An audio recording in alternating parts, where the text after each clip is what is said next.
Who are you? Oh, I met over on the next page.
Who are you? Bozo. Hey.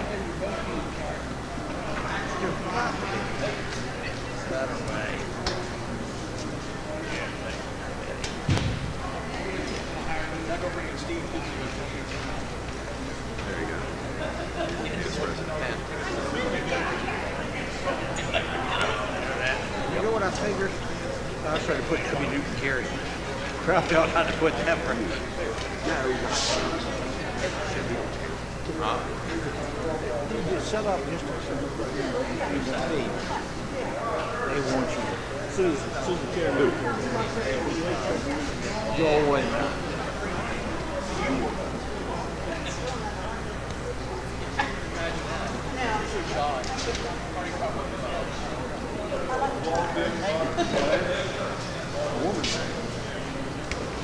You read it all, oh, yeah.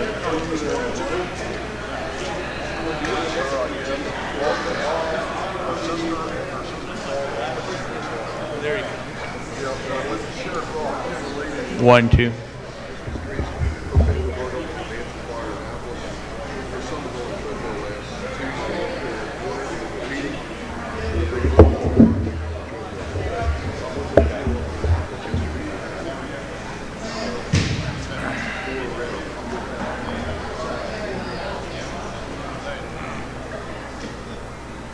I got about 20 minutes. 20 minutes.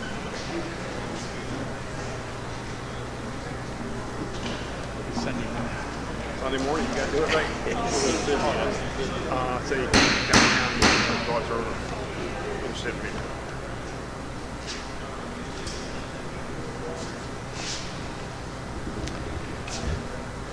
Want to resume the meeting of the Maryland State Firemen Association Executive Committee.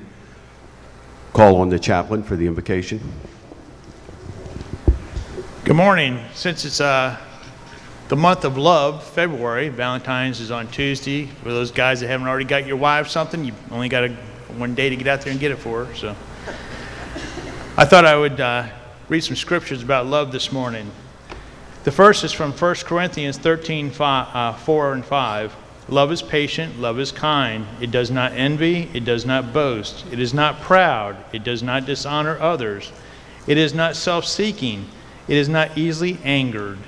It keeps no record of wrongs. The Bible tells us what true love is. True love is self-giving, not self-seeking. True love puts the needs of others first. This is what Christ did when he left heaven's glory and came down to earth for us. Begin a new page in your life by asking Christ to become the center of your life.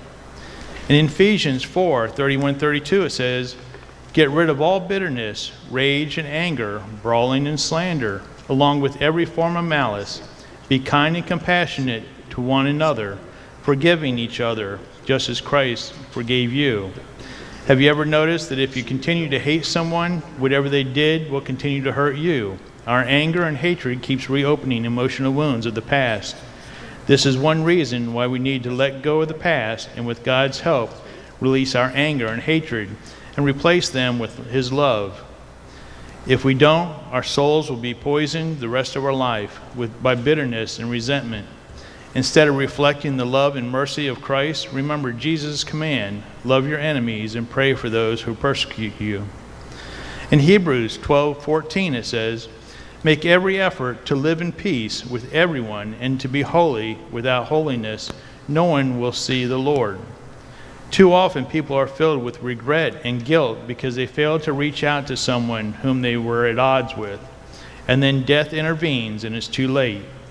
If a broken relationship comes to mind, know that the place to begin is within yourself.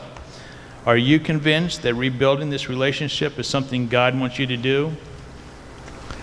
Then let the person know that you care and that you want your relationship to be different. Don't use words alone. Back up your words with action. A small gift or an invitation to dinner can show that you mean what you say. Most of all, seek God's forgiveness for everything you did to harm the relationship, and trust him to help you both set aside the past. Don't argue about the past or who was at fault. That only opens old wounds. Instead, focus on your hopes for the future. Change may take time, but with God's help, it can happen. Prejudice or hatred of any person because of their racial, ethnic, or religious background is wrong. God labels it as sin. After all, God created every one of us. And when we hate someone who is different from us, we are hating someone who God has made and who is valuable in his sight. Every human being is created in God's image, and although sin had blurred that image in all of us, every single one of us still bears the mark of our Creator. We also must never hate people who are different from us because Jesus died for them. Jesus didn't die to save just one race or a group of people. Jesus died for all. The Bible says that God so loved the world that he gave his one and only Son. Heaven will include individuals from every tribe and language and people and nation. Ask God to free you from any prejudice that lurks in your heart Ask Christ to fill you with his love. Prejudice flees when it sees others through Jesus' eyes. In Colossians 3:13 it says, "Bear with each other and forgive one another. If any of you has a grievance against someone, forgive as the Lord has forgave you." The command to forgive as we have been forgiven is difficult to obey, but we need to forgive people who have wronged us, even if we don't think they deserve it. If we don't, the poisons of anger and bitterness will eat away at our souls, but with God's help we can deal with them in a way that honors him. First, if we are at fault in any way, we need to face it honestly and seek God's forgiveness. Then we need to ask the person to forgive us as well, even if they may refuse. The next step is to ask God to help you forgive them for hurting you. The only way to do this, I believe, is to realize how fully God has forgiven us in Christ. We don't deserve his forgiveness, yet we are justified freely by his grace. In Ephesians 4:2, be completely humble and gentle, be patient, bearing with one another. Apologizing doesn't come easily to most of us. The Bible, however, offers us instances of people who apologize when they acted wrongly, and we can learn from their example. On one occasion, for instance, the Apostle Paul was arrested and taken before an assembly of religious leaders. He spoke very bluntly to the high priest, but not realizing who he was, and was rebuked for speaking disrespectfully to such an important official. Paul immediately apologized for his action, enabling him to continue with his defense. Have you ever asked yourself, why is it so hard to apologize? One reason is pride. We hate to admit we are wrong, but the Bible says that pride is sin. I hate pride and arrogance. So if apologizing is difficult for you, ask God to help you overcome your pride or whatever else is holding you back. Seek out one person you may have hurt and say very simply, I'm sorry. Next time, apologizing will even be easier. And in Matthew 5:43 and 44 it says, you have heard that it was said, love your neighbor and hate your enemy. But I tell you, love your enemies and pray for those who persecute you. You've heard the expression, forgive and forget. But is it really possible? Perhaps someone once hurt you very deeply, and the emotional scars still ache in your memory. The last thing you think you could ever do is forgive and forget. And yet Jesus goes even farther. He not only tells us to forgive and forget, but love one another who hurt us and pray for their welfare. We aren't to erase them from our memories. We are to keep them in our prayers. Impossible? Yes. Apart from God's help, what must we do? First, remember how generously Christ forgave you. You hurt God far more than anyone has ever hurt you, and yet he willingly sent his son to die in your place so you could be forgiven. Never forget how much it cost Christ to forgive you. Second, begin seeing the other person through God's eyes. He loves them just as he loves you. Don't hold on to your hurts any longer, but turn them over to Christ and ask him to help you forgive others, and then love them just as he does. And last scripture, 1 John 4:11 and 12. Dear friends, since God so loved us, we also ought to love one another. No one has ever seen God, but if we love one another, God lives in us, and his love is made complete in us. We are not to judge one another. That is the Lord's job. We may be called to rebuke or reprove in love, but we are not to judge. Be subject to one another. That will mean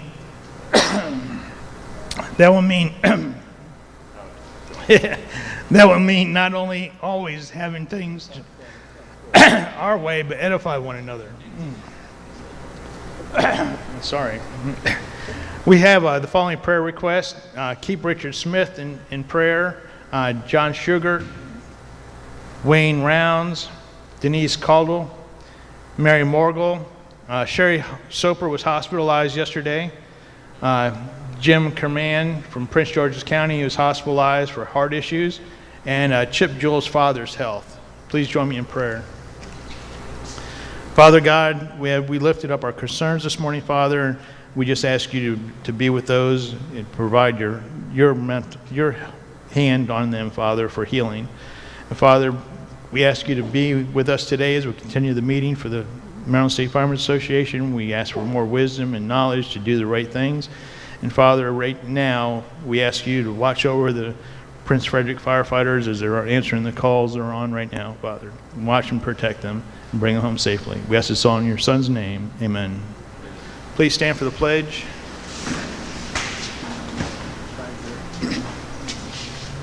I pledge allegiance to the flag of the United States of America and to the republic for which it stands, one nation, under God, indivisible, with liberty and justice for all.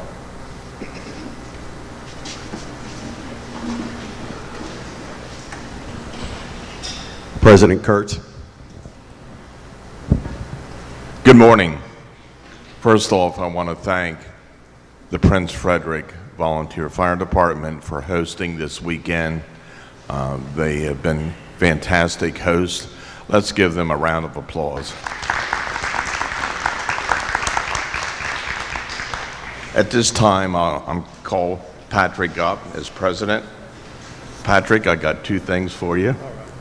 First, the stipend check, that's always important. And the second is just a kudos on behalf of the Maryland State Firemen's Association. It's a proclamation, special recognition awarded to Prince Frederick Volunteer Fire Department for your dedicated support and service provided at the Maryland State Firemen's Association Executive Committee, February 11th and 12th, 2023, signed by me. Patrick, thank you. Thank you, Mr. President. On behalf of the department, we thank you all. We hope you all are able to conduct profitable and motivated business. But on that, the breakfast will be staying out for a little bit longer, and lunch is scheduled to be served at 1100 hours, sir. Thank you. Thank you. We appreciate everything Prince Frederick has done for us this weekend. First Vice President Smothers. Thank you, Mr. Chairman. As you heard from Chaplain Long, Skip's dad was hospitalized yesterday. He's not doing very well, but our thoughts and prayers need to go out to his family. Chip's on the way to the hospital this morning with his family, so we don't know what that outcome's going to be. But just keep him in your thoughts and prayers in the next couple days. And I'll let you know as things progress and try to keep you informed the best that I can. But I do want to take a minute also and recognize the department. Last night, myself, Second Vice President Carey, Senior Vice President Maine, and Past President Steiger went up to Pikesville's awards banquet. It's a very interesting ride, to say the least. But they had a few members that they gave service awards to. And I just want to point out a couple. John Berryman, who still active today, had 60 years of service. David Bush, 55 years of service. Richard Berkowitz, 50 years of service. Samuel Dansicker, 50 years of service, and Christopher Gauss, 50 years of service. It just shows to us how many men and women still stay active in our fire service around the state and continue to do the work that we do. And my hat goes off to all of those members that are still active, that are still on the front lines or even in administrative capacity, and particularly even on our auxiliary side. I still say, all auxiliaries, those that have them, are still really the backbone of what we do. You look at this building, the apparatus that goes out the door, and the countless hours that people put in, it's really commended, should be commended. I also had the opportunity to talk to a few delegates while I was there, particularly about our MSOF. They had a pretty good ear, willing to listen, offering their support while we were there. I also kind of dipped a toe in the water too about our COVID monies that the state got. I'm like, A lot of that didn't trickle down to the fire service. And they're like, well, we thought that did. We sent it to the counties. I'm like, well, it must have stopped right there at that front door because we didn't see a lot of it. And they were very receptive to that. So I would encourage you that when you reach out to your delegates, don't be afraid to ask that question. On a lighter note, though, for the road trip started last night, I had a little difficulty with my car. When you try to get your kids together, to get them together for a road trip, well, I'm sitting there at the hotel. I'm ready to pull out. Well, the dash is lightened up because, the seat belts aren't connected and doors are still open. And I'm like, what's going on? So I look in the back seat. I got Roger back there. I got Skip back there. And they're all trying to buckle themselves in. I'm like, well, the seat belt won't stay buckled. I'm like, what do you mean? I said, I know they all work back there. I said, no, they won't stay together. So I look back, and they're all trying to buckle into the wrong buckle.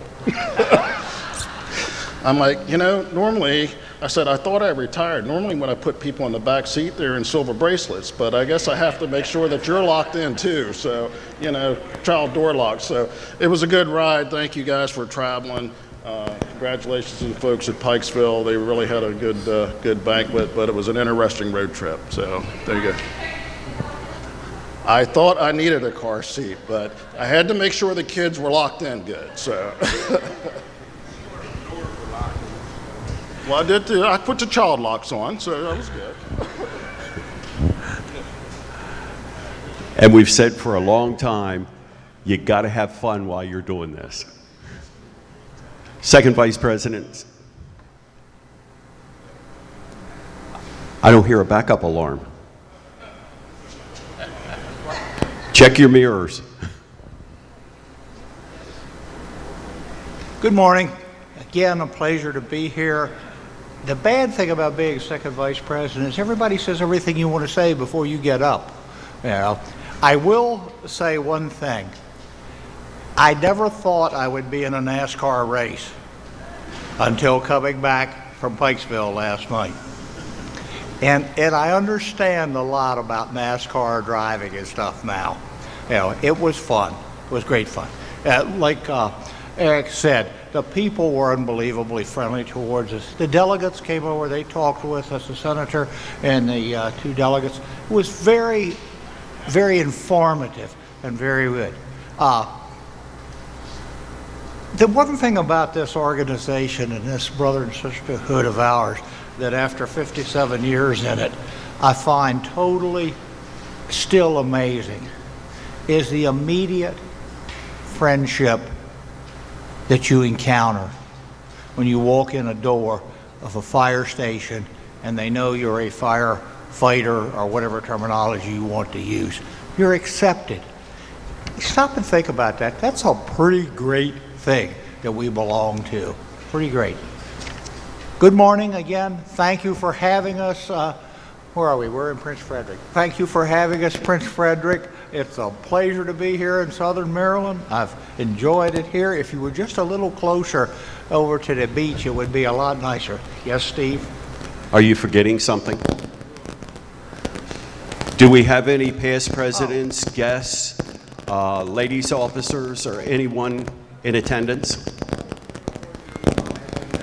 I know.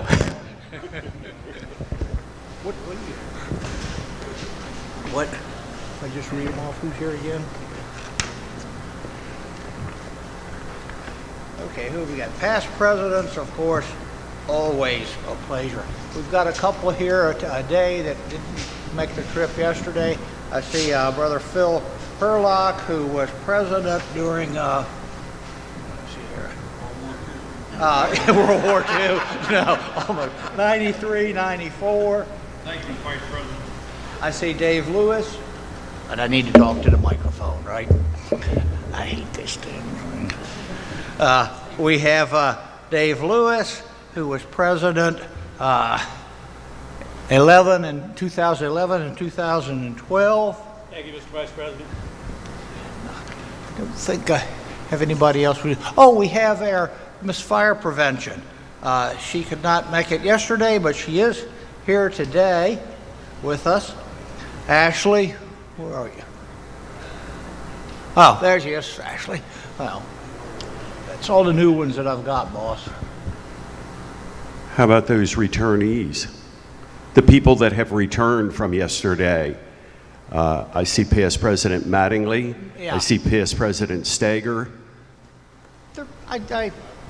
They're normal. I forget them. They're here. They're like your mom and dad. You know, they're here. You know, past President Cox. Past President Stager. Past President Mattingly. Past President Fowles. Past President Cox. Past President Frank. Where are you, Frank? I saw you. Yeah. Skip. Past President Joel, who I had a nice talk with, so I know he's here before we came. You didn't realize we were going to have entertainment this morning.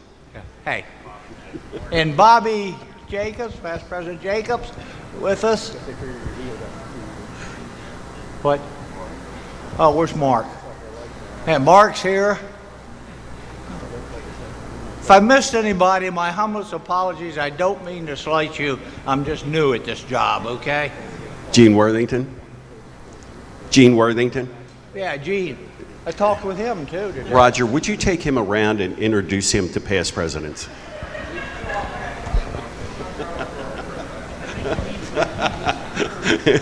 He's still holding on. I got shocked when I backed into the van. I've just not got over it yet.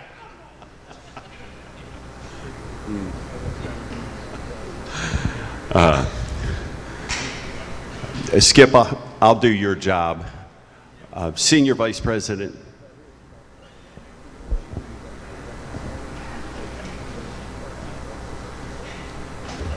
Good morning. On behalf of the President, Junior Vice President, hope you have a successful executive meeting today. We have past President Sandy Lutz, Sharon Worthington, and Teresa Chrisman. If I missed anybody, I'm sorry. The officers is Joan and Sam, as I know her, that's sitting back there. And you all have a great day. Thank you.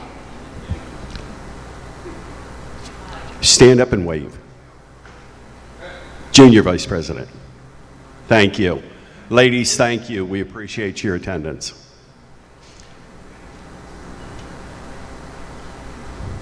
Charles Simpson. Thank you, Mr. Chairman. Let me stand up here. I just want to pass on that, I've got 51 years with the Maryland Fire and EMS Service. It's been a tremendous experience. Over 40 of those have been with this organization. A lot of happenings, a lot of things going on. Today, I'm kind of announcing my candidacy for second vice president of the MSFA this year. So, thank you.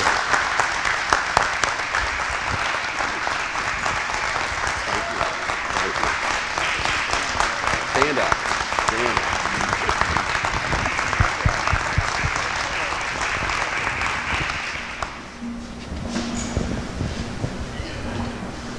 Thank you for that announcement. And as you can see, there's a room full of people to support you and help you, work with you. Appreciate that. Miss Fire Prevention, Ashley Paulson.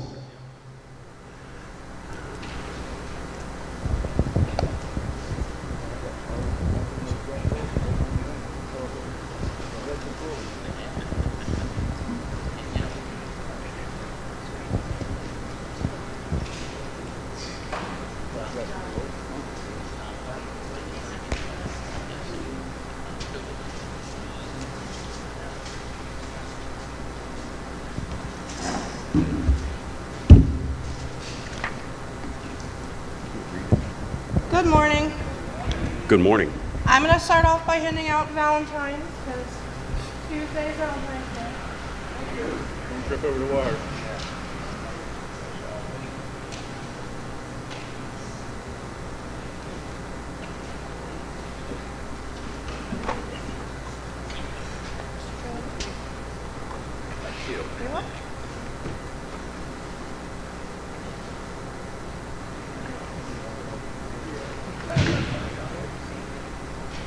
Charlie, you should.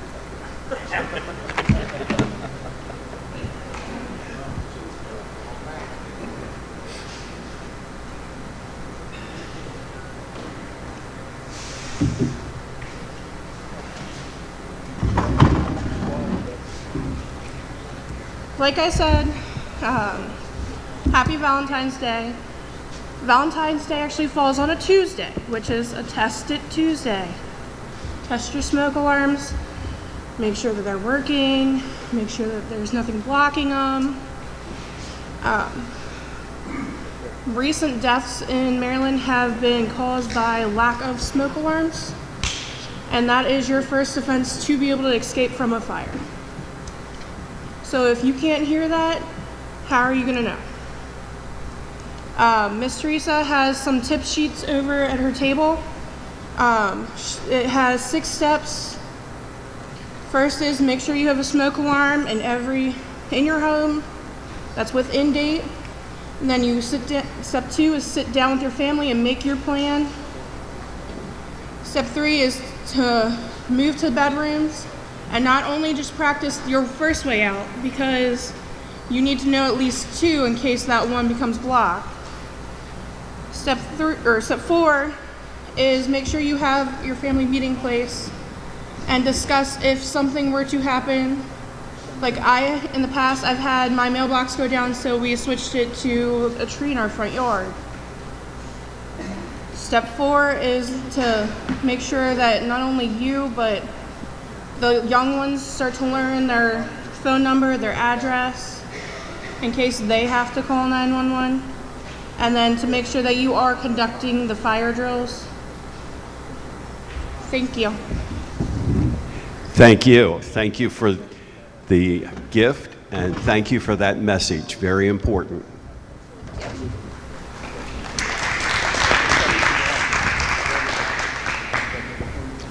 Couple housekeeping items. Yesterday I failed to make note on the record that Doug Simpkins was excused, and for today, Chip Jewell is excused. Also, on the back table, there's the announcement for the Executive Committee meeting April 1st and 2nd at Flintstone. The hotel is Fairfield Inns and Suites, and the number is 301-722-0340. And the sheets have been corrected because originally the number was incorrect. It's 301-722-0340.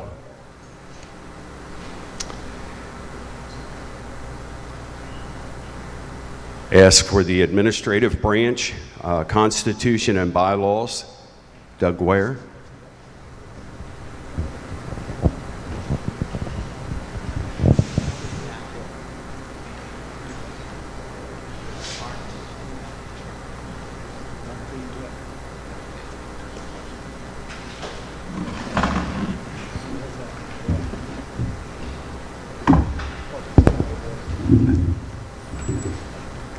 Good morning, Mr. President, officers, and members. My name is Doug Ware. I'm the committee chair of the Constitution Bylaws. Make sure you almost eat the mic so they can hear you, please.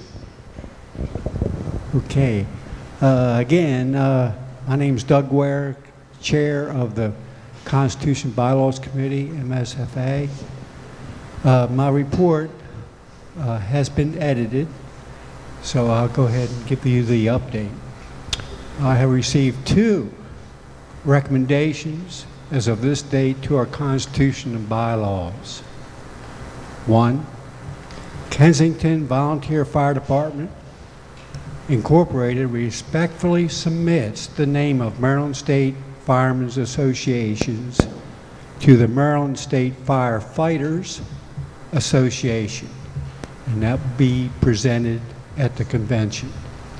And also, as a reminder, any bylaws to amend must be submitted May, not March, May. 1st, 2023. Again, it's 45 days prior to the convention.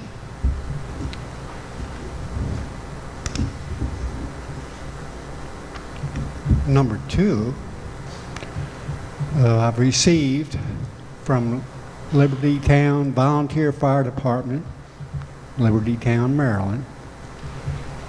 And does every member have a copy of this submission? Okay, it's important that you receive a copy. Proposal 1, Article 4, Officers, Section 16. The immediate past president, who shall be ex officio member, and 13 appointed members shall constitute the executive committee. 13. I think currently it's 12. Proposal 2, Article 8, Volunteer Company Assistance Board, Section 2.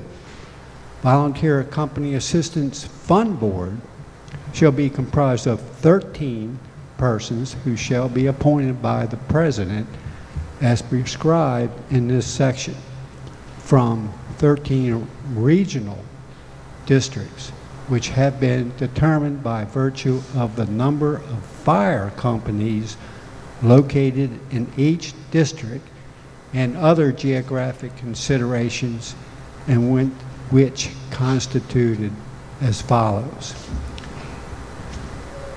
And I'll go ahead and read the name of those members. Allegheny Garrett counties. The proposed would be Frederick County, Washington County, Carroll, Howard counties, 1 member. Hartford, Cecil County is 1 member. Baltimore County, 1 member. Anne Arundel County, 1 member. Prince George's County, 1 member. Montgomery County, 1 member.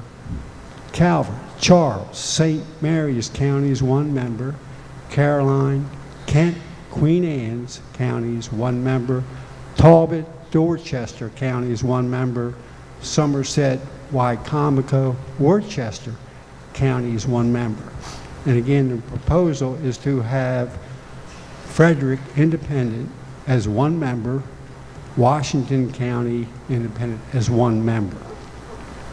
Proposal 3,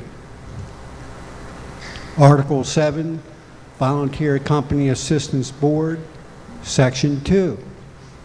Delete of the initial 12 appointments, 4 members shall be appointed for a term of 3 years, 4 members shall be appointed for a term of 2 years, and 4 members shall be appointed for a term of 1 year. That's to be deleted. Now, just to reference, the author of this proposal is Chip. Chip is not here. On his application, he has put in justification for proposed changes. My question, does this executive board want me to read his justification for proposed changes?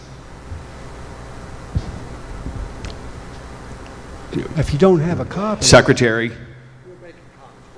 the secretary will make copies for everybody, make it available. Is that agreeable with the executive committee members? Okay. Okay, so therefore, I will not read at this time. You will have a copy. And again, it was signed by Clarence E. Jewell III, President/Deputy Chief, Liberty Town Volunteer Fire Department. Any questions on the 2 proposals? Any questions?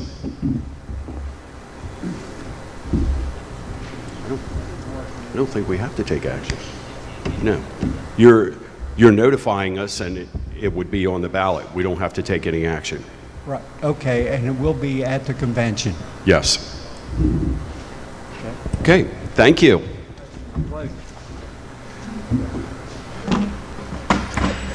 Grants Committee, Dave Lewis.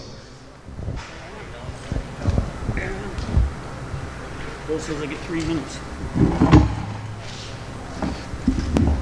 Thank you, Mr. Chairman, members of the Executive Committee, officers and guests. My report was filed just yesterday. I apologize for that. I've been dealing with some medical issues with my wife at home and kind of occupied my time and energy. But I did submit a report yesterday for my 2 committees. I reported just back to you late December, dealing with a lot of issues relative to the government bureaucracy on the FEMA Big 3 programs, AFG, SAFER, and FP&S. By the end of September, they had allocated all the FY21 funding, but that left the ARPA funding, the America Rescue Plan Act funding, which was additional $90 million in AFG, $200 for SAFER, and $10 million in FP&S. And yes, the programs are at least 1 full fiscal year behind now because of government bureaucracy issues. Problem is that those 21 fundings under ARPA had not been fully awarded, but yet here we are in the FY 2022 application cycle. In fact, the AFG application period just closed on Friday. But so far, we look at between the 21 funding and ARPA and the AFG, a little bit over 2,000 awards across the United States for $373 million.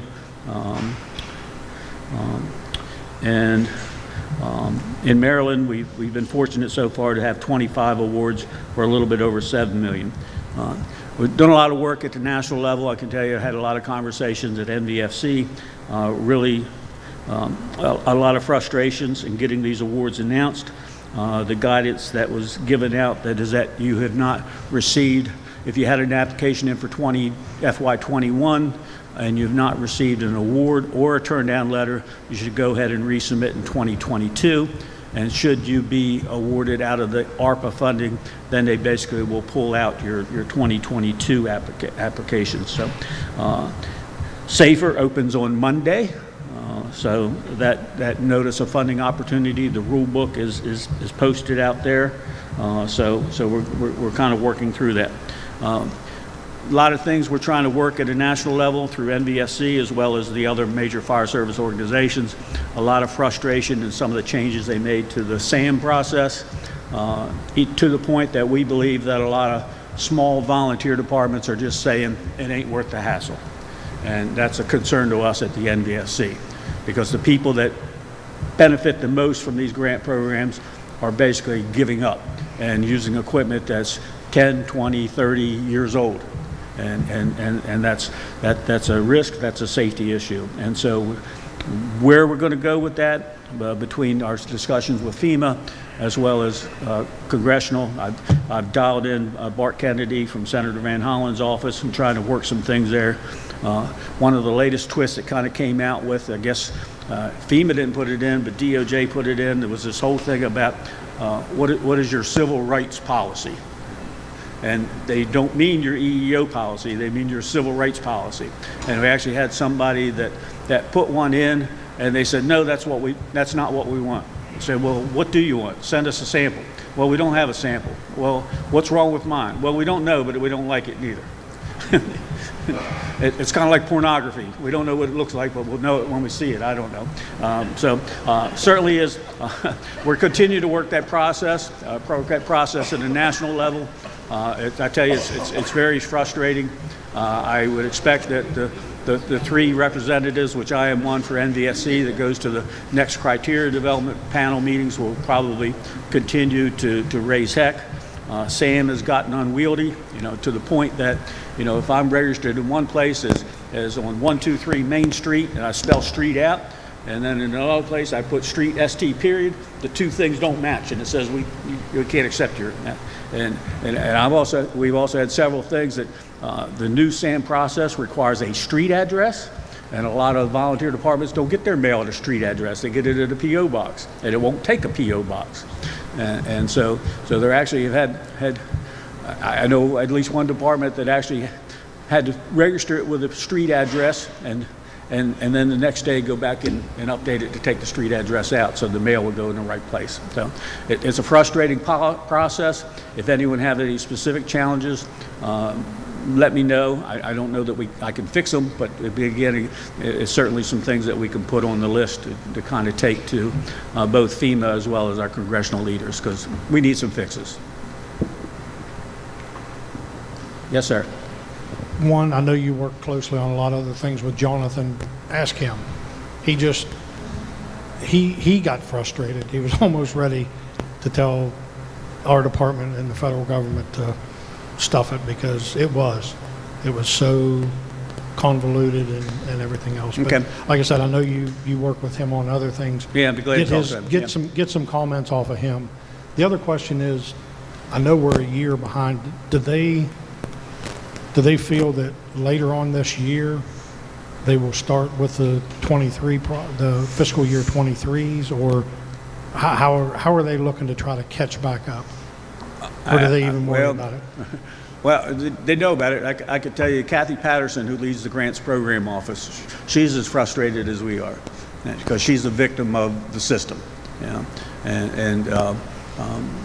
I don't know that we'll catch up. I don't think that we'll see the FY23 cycle till later this year, because I think all the effort now has to go into getting through AFG, getting through SAFER, getting through FPS, get the peer evaluations, get tech review, get the awards out by the end of September, because those FY22 funds, which again they have 2 years to allocate those funds, will expire on September 30th, and that was the race that we ran into last year with FY21 funding.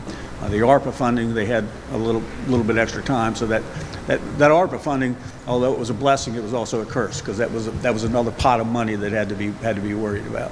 So I would say that we're probably going to be all the way to the end of September with FY22 funding to get that out, and then push FY23 cycle. Because again, I know, talking to Kathy, she and I are both on speed dial with one another. One of the things she really didn't want to do, but unfortunately the way the system worked created a challenge for her. She didn't want to have that where people didn't know and the FY22 cycle was open. Do I resubmit, or do I put in for something else? And so again, basically, I have a question. part of the problem that run into was that when September 30th rolled along, that ARPA funding basically got pulled back, but it was there. And so they had to go back to big government and say, hey, we need that money because we still got awards to make. And it actually took probably a couple months to get that money back in their checkbook, if you would, before they did, because we went from September basically until December without any awards, because they had to wait for big government to put the money back in the checkbook so they could spend it. So I deal with that issue several times a week with either other NVSC reps or that. Dave, we got a question Kate? over here. Yes. So we've had the same issues with the MSFA SAFER grant, because the reporting now is not quarterly. So we were doing it quarterly, and when Ron went to upload our most recent report, they said, well, you're not due until June, but we still need September through 2022 to December. And we said, well, we already did that. No, you have to go back and redo. So do you think, or do you know if the reporting is going to stay bi-yearly, or is it going to go back to quarterly, or because they keep changing the rules? And I'll be honest, if we didn't have somebody who has the experience of filling in this paperwork like Ron does, we'd kind of be in everybody else's shoes with the frustration, because he can go in and kind of figure things out because he's been doing this for so long. But when I think about a department that's maybe only had one grant before or never had a grant before, it's almost impossible to navigate. So do you know if, back to my original question, is the quarterly reports going to come back, or is it going to stay every 6 months? Do you know? I don't know that. I haven't heard that issue, so I certainly will look into that. Okay, we just don't want to miss a report and not get our funding, so. Yeah. Part of the problem, when they went to FEMA Go, I kind of talk to people, going through FEMA Go is like going across a bridge that they're building one plank at a time as you go across it. So if you go too fast, you're going to go over the edge of the bridge. And so you got to, there are actually parts in FEMA Go that the software's not written yet, you know, and we're a victim of that. So. Tim Dayton, you're good now? Okay. Joel? Can I ask if you get an example of the civil rights language that they're looking for, can I ask that you share it with us? Oh, absolutely. What we've done is that we have 2 of them in the system now, one from NVFC itself, because NVFC has a grant and was hit with that. Another one from Joe Maruca, who is a lawyer, so I ought to know that stuff, up in Massachusetts. We're waiting for FEMA and DOJ to say, yeah, this is acceptable, or no, it's not. And then once NVFC passes that on as, here's a template that everybody can use, then I certainly will make sure it gets pushed out to us too. Other questions? Any other questions? Thank you. Sergeant of Arms?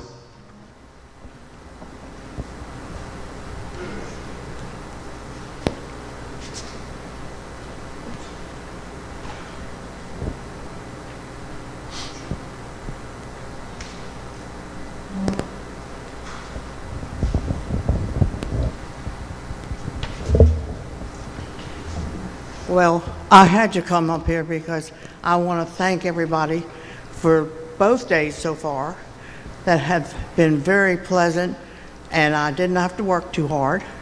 And I'm sure everybody appreciated the quietness so they could understand everybody that got up here. Thank you very much.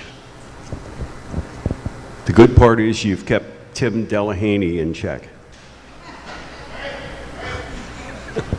I'm sorry. Parliamentarian, Mr. Brooks, do you have anything for us? Please come up to the mic. And I didn't single you out today. Everybody yesterday I made come up to the mic.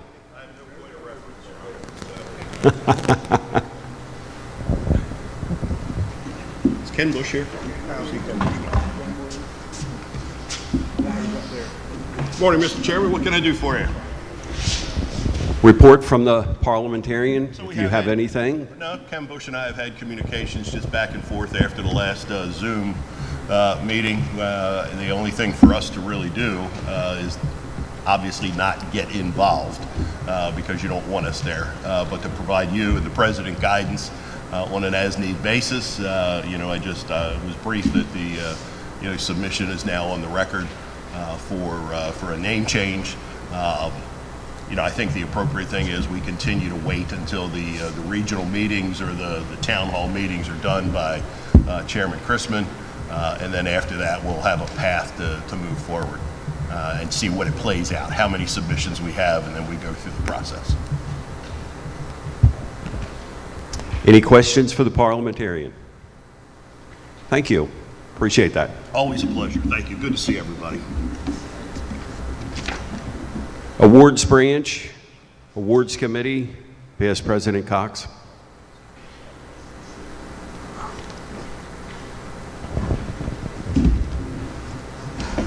Good morning. You should have an electronic copy of copy of this. First of all, we need your help. Go back to your companies. Go back to your associations. Encourage everybody to let's start submitting the awards. Yeah, you can't hear? Sorry, but anyway. It's the first time you couldn't hear. Thank you. Anyway, yes, go to get the awards started. They're starting to come in, one here, one there, so on. But last year we had an outstanding year on awards, and so I deeply request that you pass this on to the member companies. The next thing is I was contacted by a member requesting something somehow or somewhere to recognize the individuals, the older people, the older members that have at least 50 years of service. At the present time, we recognize those by submitting their names to the Hall of Fame Committee. There, they will be recognized with a plaque and or the Mulberry Gates Award for 50 years of service. With that, there's only one person that received it. All the other individuals that have been nominated would receive on the first time a plaque and a citation, governor's citation. Gone over well, but basically the ones that did not receive the Gates Award, if they walk out, no one knows them. They have no idea that they have 50 years of service. So a proposal is that we recognize these individuals with, and if you have the electronic version, I think you will see the metal shield, metal disc, metal something. This is in the design stage. It would recognize the association seal. Then at the bottom or somewhere on there, 50 years of dedicated service. This would be worn on the jacket, on the dress coat, on the uniform, or it could be worn on a shirt. I'm trying to get it to where it's not going to be too heavy to pull down on the garment, but also it would be large enough to where it could be seen. Budget Committee and I have talked on this. Yes, you got a question? No, just a comment. I only see your written report. You talked about a picture of it. Yes. Should be 2 attachments to that. Okay. Thank you. Sorry. Okay. I've talked to the budget chairman on this. He's in agreements. I've talked to the treasurer. He is also in agreements. At the present time, I do not have a price on the item. And what we would do is each year we would present this along with the requests that come through. Now, how many has been presented, how many 50-year citations, plaques have been presented? I have not put that figure together yet. I'm thinking somewhere in the neighborhood of 100 to 150, maybe a little higher, I'm not sure. But, everybody's in agreements with this, and so it's for your action to proceed with it. Any questions? Yes, sir. Roger Steger. I'll try to operate this mic first. You're on. I didn't get the one that Steve's looking at, but anyway, for the Mulberry Gates, that's 50 years of active service, correct?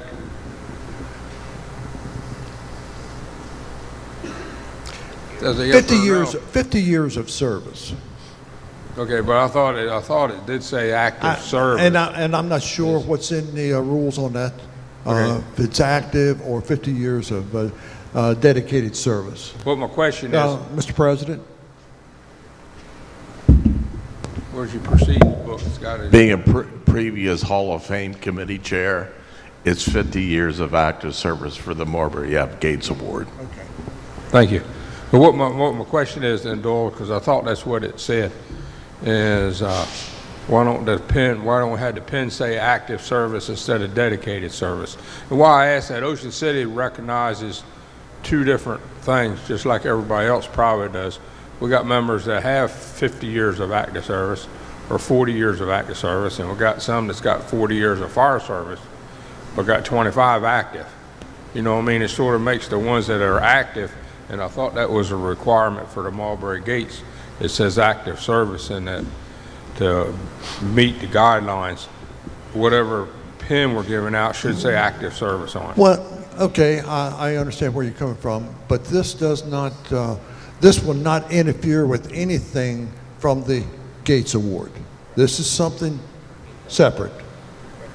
Well, you're going to need more than 150 then if you're going to give everybody that's got 50 Oh. years of service to the fire service. Only the ones that have been requested to receive that.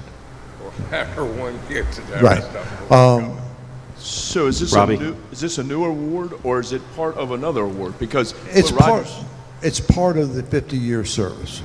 We're just recognizing the individuals for their 50 years of service, dedicated service. Mr. Chairman, Bobby?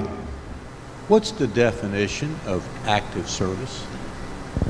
You meet the, I would say you qualify for the income tax incentive. That's what the program was put together for the state. I don't know if every fire company adopted that or not, but to get your income tax subtraction modification, you have to meet the 50 points at least of 25 years anyway. I don't know after that. And the reason I ask this, we have a definition in our fire company for active service. But we've got people that have not been, quote unquote, an active firefighter. We've had one person in our company, and that was Calvin Stack. He's the first person that ever did 50 years on a piece of fire apparatus. We've got people been in our company for 60 years. They rode fire equipment for 25 or 30. When they couldn't do it anymore, they became administrative officers. They're still active in their fire company. That's my question. What is their definition? What do you want? I think this should be, yeah. This was brought to me, and for active 50 years of dedicated service, whatever the member company submits to the association. Any other questions? Any comments?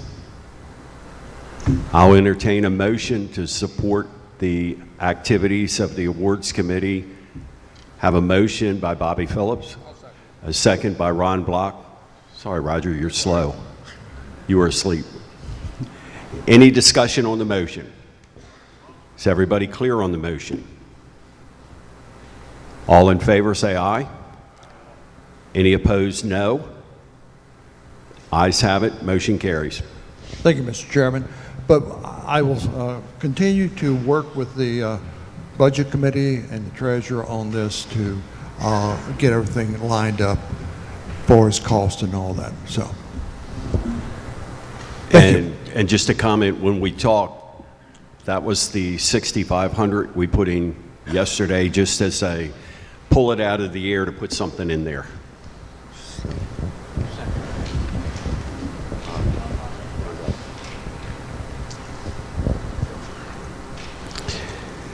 Firefighter of the Year Committee, anybody? Chairman? Mr. Yes. Chairman, I've been in touch with Chairman Lay. He will not make it to the meeting today. He just asked me to ask all of you to go back to your companies, encourage people to submit names for the Firefighter of the Year. I believe the deadline is May the 1st. Yes. So everybody go back to your companies, see if you can find somebody who makes the qualifications, and come back and submit the award to the committee. As far as the Hall of Fame goes, I have not been in touch with Richard Smith. I sent him an email. He did not get back to me. I just attribute that to his recent health issues. So, but I'm sure he would say the same thing. Go back to your companies and find people to submit for the Hall of Fame. Thank you.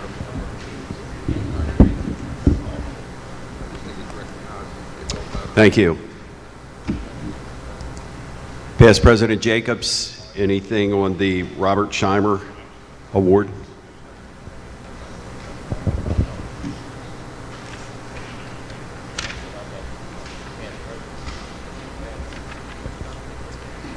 Information Technology Branch, Data Systems Committee, Richard Snyder. Come to the mic, please.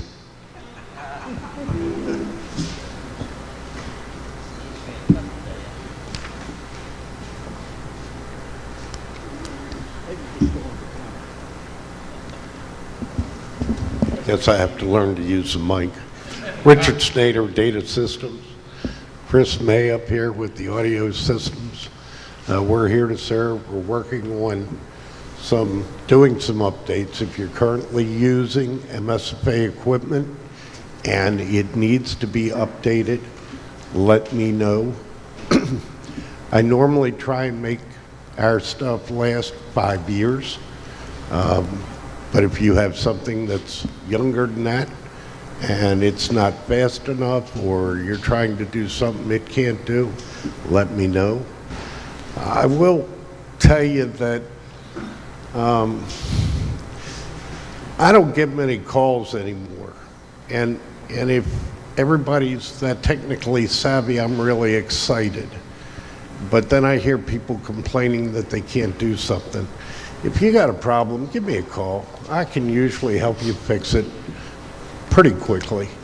And for those of you that are now doing more collaboration among your committee, we have Zoom available for meetings, and we do have file storage in the cloud available that you can store files up there and everybody on your committee can get to it. So don't forget to take advantage of that. Thanks. Thank you. Pass the mic to Chris May for public address.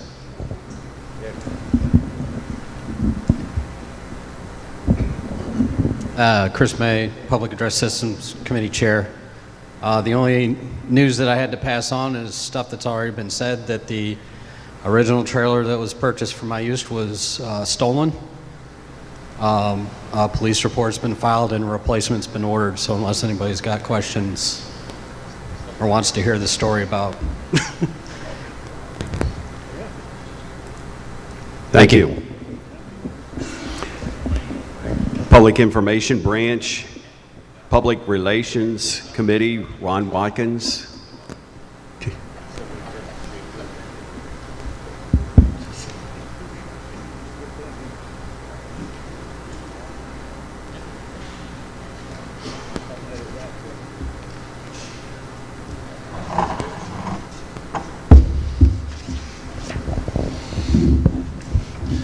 Good morning, committee members, and everybody else in the audience too. We're not a active, heavily meeting every little bit committee, but I have been in contact with several of our meetings. I have, along with my son and my driver, my chauffeur, Tom, brought me down to the legislative reception and been able to get to several of the different activities throughout the state that our individual departments are doing. And I got to say, this is something that's really picked up in the last year. It's a good thing. We got to use the media resources we have available to let everybody know what's going on. We have so many things that happen in our communities that our fire companies are doing, raising money and fire prevention and everything else, that we don't put in. So many of our people don't put it in until after it's happened. And you're not going to draw a whole lot of people to the event if you don't tell people what's going on in the first place. One of the things I noticed just the other day, looking through my emails, is they've got a very nice operation coming up with one of the fire companies, big dinner, and a lot of stuff going on, and they've had a real nice write-up, but they didn't put the address of where it's going to be. So, you know, if people, the very local people that might read it, yeah, they'll know where it is, but people from all over the rest of the place have no idea. And you can't draw people in unless you tell them where, what, when, that sort of thing. I have a couple of little things off my report I'd just like to mention. Kudos to the Carroll County Missed Fire Prevention Ambassadors Committee. Almost every couple of weeks we see a nice fire prevention message goes into the Facebook and everything from them. They've been very, very good about taking and getting the word out to the people in the communities on fire prevention activities. As been mentioned by several of our people just recently, the time of the year is right now to look over the list of awards that the American State Firemen Association gives at the convention and see if any of your members have any, can qualify for any of them. Now this is something that for years we've looked at, and they, you know, we say, well, come on, let's get some people in for this. This doesn't cost you anything. You're always worried about money, but this doesn't cost you anything to put the people in for the awards. It's a nice way to give somebody a pat on the back. Even if they don't win the darn award, at least they had the satisfaction to know that their department felt good enough about their activities to put them in for it. Most of those awards, I believe, have an April 15th deadline. Some of them are the 1st of May. But you need to start writing it up, thinking about it, looking about who can you can qualify for the awards. And you don't have to be an English major or have a great talent for writing or anything. All you got to do is write down what you feel the person did real good and what award they can compete for. It's a nice way to recognize not only to them, to their fire department, but also to the community. If you can get that out to the people and let them know what their people were put in for. The last thing I have right now is the legislative. Bob and his gang are working every day down in Annapolis, dealing with a whole lot of new folks that really don't know anything about the fire department at all. They don't know anything about our activities, and they need to know, because we have a lot of different things which you've heard this weekend. Areas where funding needs to be done, where changes in some of the bills need to be done, and they're working their butt off just reviewing the bills that get submitted. We got about 1,000, some of them submitted already this year, and you all are following about 300 and some. That's a lot of work, and this is volunteer work. I give them a tip of the helmet. Y'all doing a good job, and we appreciate that. But if you have any questions, and that's something I've heard, you go places and you hear somebody talking about, oh damn, they're fussing about the bill or fussing about what the MSFA is not doing. If you got any questions about any bill that affects your department or something you would like to have addressed, contact the legislative committee, any one of their members, and they can get somebody in there to talk to you, at least maybe explain something or help you out with it, or maybe actually get the legislative action started to help them, get the problem taken care of. I'd like to thank all of our officers and all of our people for all the work you're doing.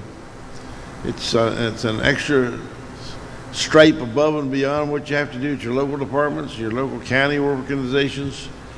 You're busy all the time, and I appreciate it, and I know that quite a few of the rest of us do. And we thank you for letting us work for the association. If there's anything we can do on our committee, please contact me. Any questions from anyone? Thank you very much. Any questions? Thank you, Ron. Thank you, sir. Volunteer trumpet, Tim Dayton.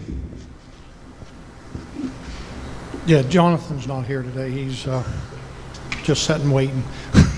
As the executive director said yesterday, they're working on, trying to come up with something new, different with the trumpet and everything there. But again, he's looking for stories, photographs, stuff like that. So get those out to him, and he'll work with our marketing manager and get all that stuff done. The other thing is the marketing and events committee. Their report is filed electronically. John indicates that they were active at MACO and with also the legislative committee and Bob's group in Annapolis. So again, if you need anything from either one of those, reach out to them and they'll be more than happy to assist you. And John indicated that he would be on Zoom. Do you have him on? John Denver? Okay. Okay. He just indicated. Okay. Historical Archives, Volunteer Firefighter Room, past President Underwood. No, come on to the mic. I always get in trouble. I don't care. Everything's still there, other than that, it's same old stuff. Thank you. And I know you get irritated because I say come to the mic, but that makes sure that it gets recorded and everybody can hear it. There's nobody there named Mike. Comedy continues. Just because he's big and tall, you can't hide behind him. I think we'll pass on that.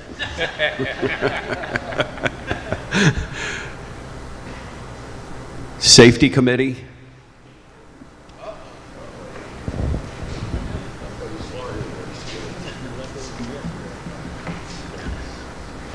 Hey, Mr. Chairman. Thank you. Hey, fellas. First, I want to say thank you.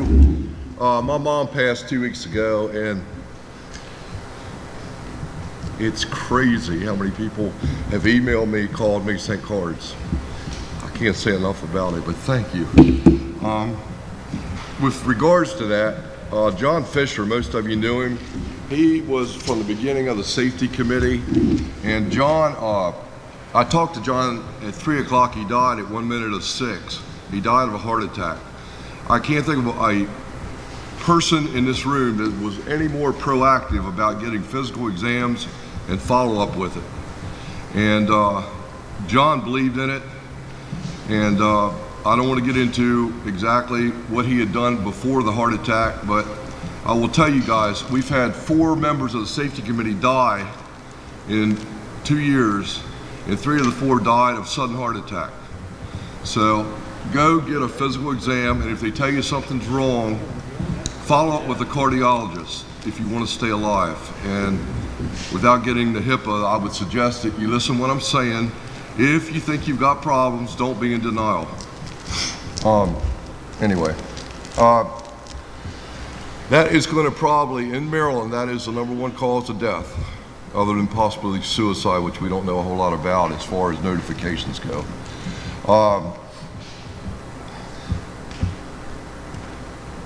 We went up to the trauma center in Baltimore, and I can't thank enough Dr. Marks, Justin Graves, and Rebecca Gilmore. They came in on their days off. Dr. Scalia couldn't make it, but they are extremely accommodating to us. If you've got some committees, 20, 30 people you can get together, don't bore them with 10 or 12 people. They will do a tour of the trauma center with you, preferably on a Sunday, if they're not super busy, and it's very impressive. We have been twice, and we also went over to MIMS and the EMRC. That's something to see also. We have got an integrated system throughout Maryland. It's impeccable. We are the leaders of the nation when it comes to what we do from the field to the table. And speaking of the field to the table, I'm proud to tell you this. I'm working with Jonathan right now. We're going to have the new trumpet, whether it comes out this week or it comes out a month from now.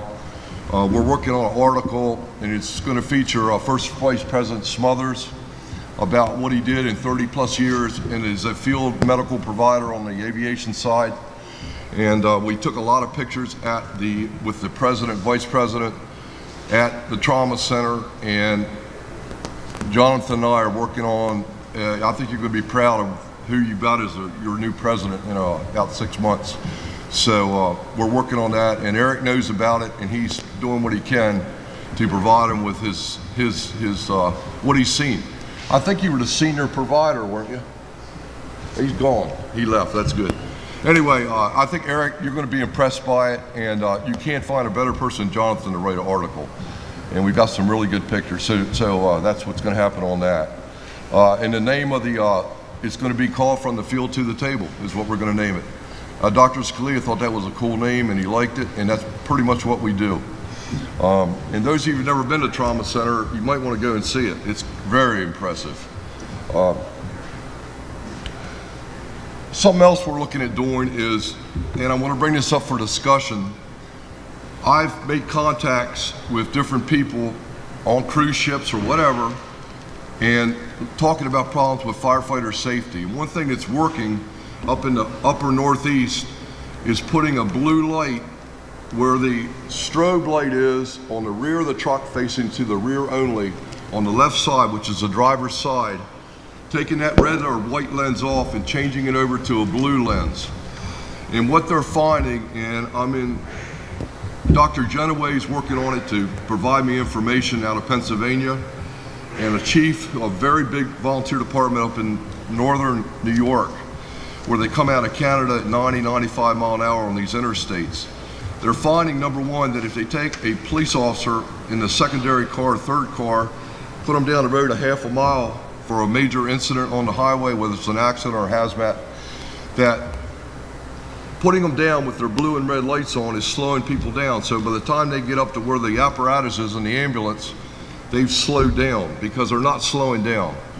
And another thing that they have done is put a blue light, and I think Delaware is starting to do it now too, again, on the rear only, which faces to the rear on the side, typically on the pump panel side of the responding apparatus, so that when they are 2 miles away, as most of you can see, what it does do, it lets them think that there's law enforcement authority in front of them, and oftentimes they become complacent or they don't care about us, but they see that blue light and they start slowing down.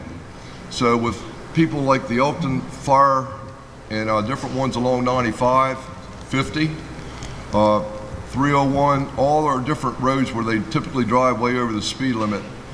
We're looking at possibly doing that. I've been in contact with our legislative chairman, Bobby Phillips, and explained to him what we feel in the safety committee we should consider.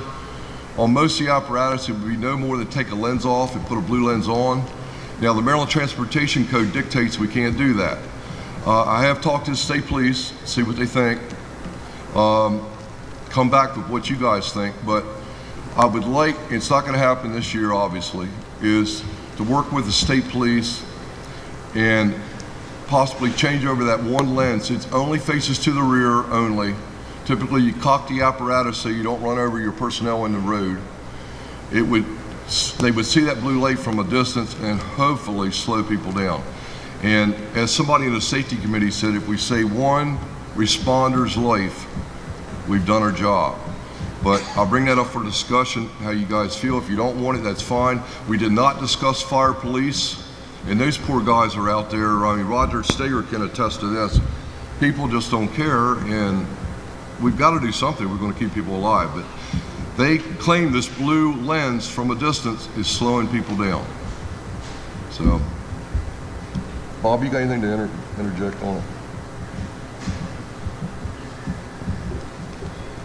Yes, I'm sorry, I was bringing up Title 21 here just to see specifically what it says. I know last year a bill came up where they wanted to add green lights to garbage trucks. I think that's what it was. And it was quite a bit of discussion on that. Garbage trucks can have green lights on them because they're that's environmental. Wording came up about changing during the discussions, changing colors of lights on emergency vehicles. And at that time, it was stated in the discussion that blue lights were not going to be put on other vehicles. Red and blue were reserved for law enforcement. Our first vice president's here, maybe he can chime in on this. He's more knowledgeable in the transportation codes than I am, other than what we had to do last year. Sir, we're talking about adding blue lights to the rear of emergency vehicles that are non-law enforcement. Well, I've noticed that in a couple different, one around the state, there's green lights and blue lights, and none of that's legal because it comes out of the Maryland Transportation Code. It's very specific on what color lights go on which vehicle. So the folks that are running blue lights or green lights or some other type of light on your fire apparatus, it's illegal. So you're lucky that a department agency doesn't stop you, because they could cite you for that, but it's an emergent vehicle. They're looking the other way. But it's very specific: fire apparatus, CMS apparatus, red and white. Fire chief on a volunteer side is red. police, red and blue. It's very specific, so there's no way of getting around that. So, you know, I know that there are some initiatives to slow traffic and so forth down, and New York's doing a study right now about putting a blue light on the back left corner of a piece of apparatus. It does slow people down because they think it's a police car. So that does slow traffic down. I'm not opposed to asking for legislation to do that as a test, but we can't just arbitrarily go out and put what color light or green lights or command lights. So very specific. You know, fire police, you can use a red light, but you got to be stationary. You can't use it going up and down the road. So you got to pay attention to what the transportation code is, because you open yourself up to liability and getting yourself a ticket, and there's no way to contend with it. So, and I've seen that around, like I say, going around the state, that folks do put that red or blue or green light, on their fire apparatus. It's illegal. You can't do it. So this was a topic of discussion last year when it came up changing the lights on, and they were on garbage trucks last year. It was quite a bit of discussion on it. Not saying it can't be done, but it's going to be what you would call an act of Congress.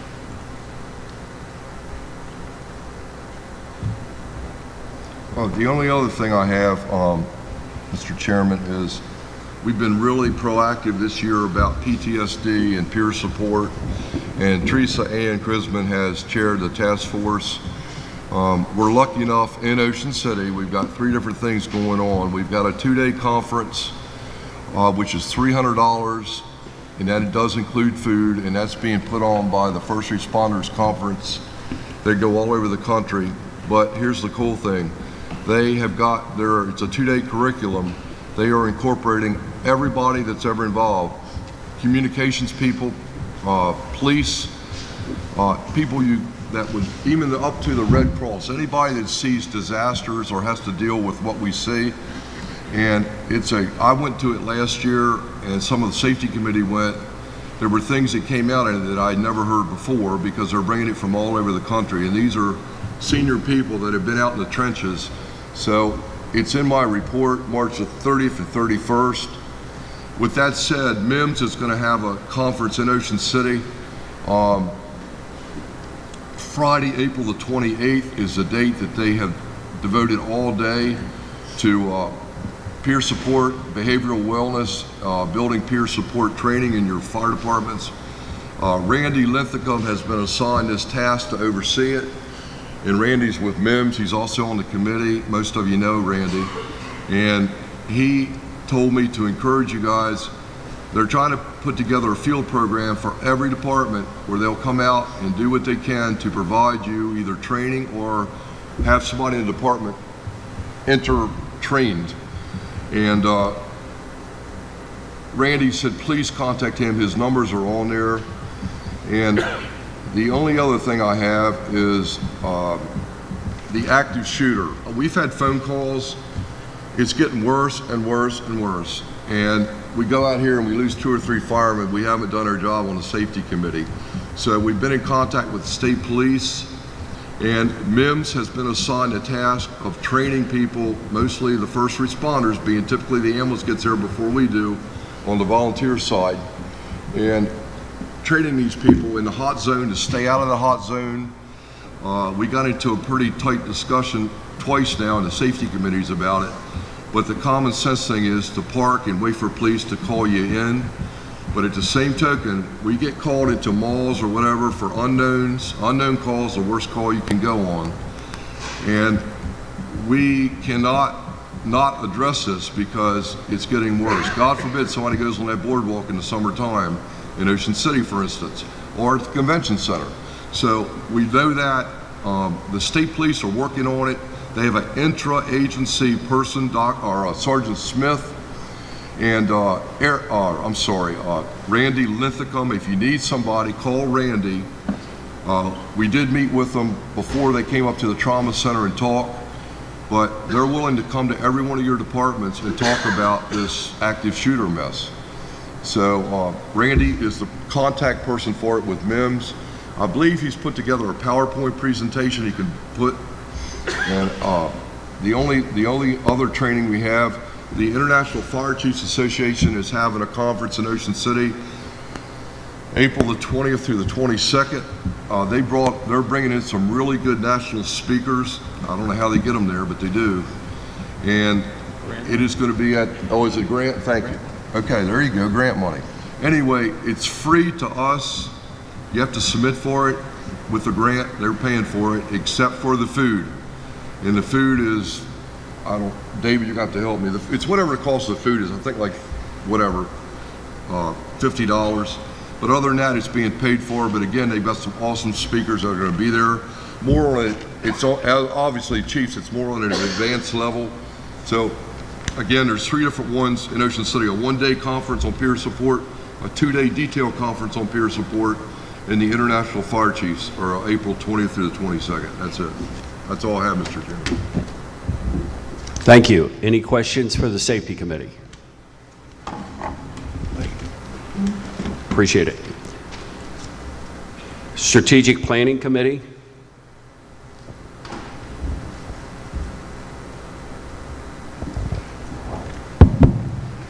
Thank you, Mr. Chairman.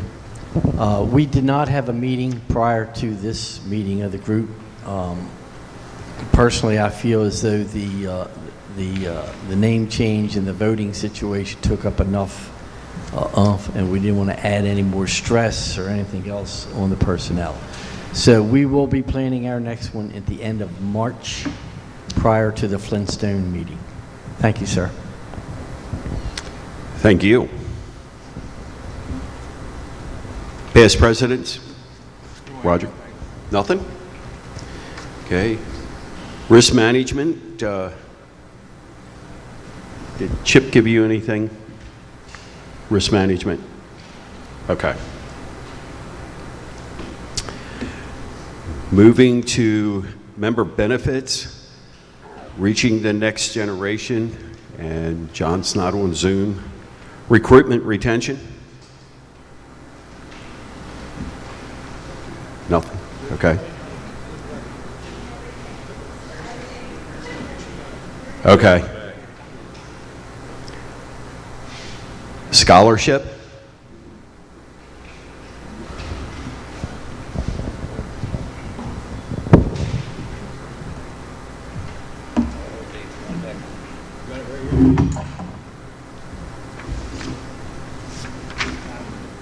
I filed my report. The scholarship deadline is April the 15th. Currently, we have 4 applicants who have applied for scholarships. If you know anyone who's interested in applying for scholarships, please send them our way. We've updated the forms on the website. Everything's automated now. And the next scholarship committee meeting is May 16th. We'll have a full committee in-person meeting. Any questions for scholarship? Thank you, Lynn. Cancer Support Committee? Mr. Chairman, while she's coming up, one thing in Jonathan's report, Buddy, there's a recruitment and retention coordinator certification course. It's a small group. They're working on that with the IFC. Nope. Okay. It was, okay, I could say, but they're still trying to, I think, work on. Yes, yeah, I could say, I thought he said something the other day, something on a larger scale, because this one was such a short or small group, so. Kate, you didn't go to the mic. Yeah, we couldn't.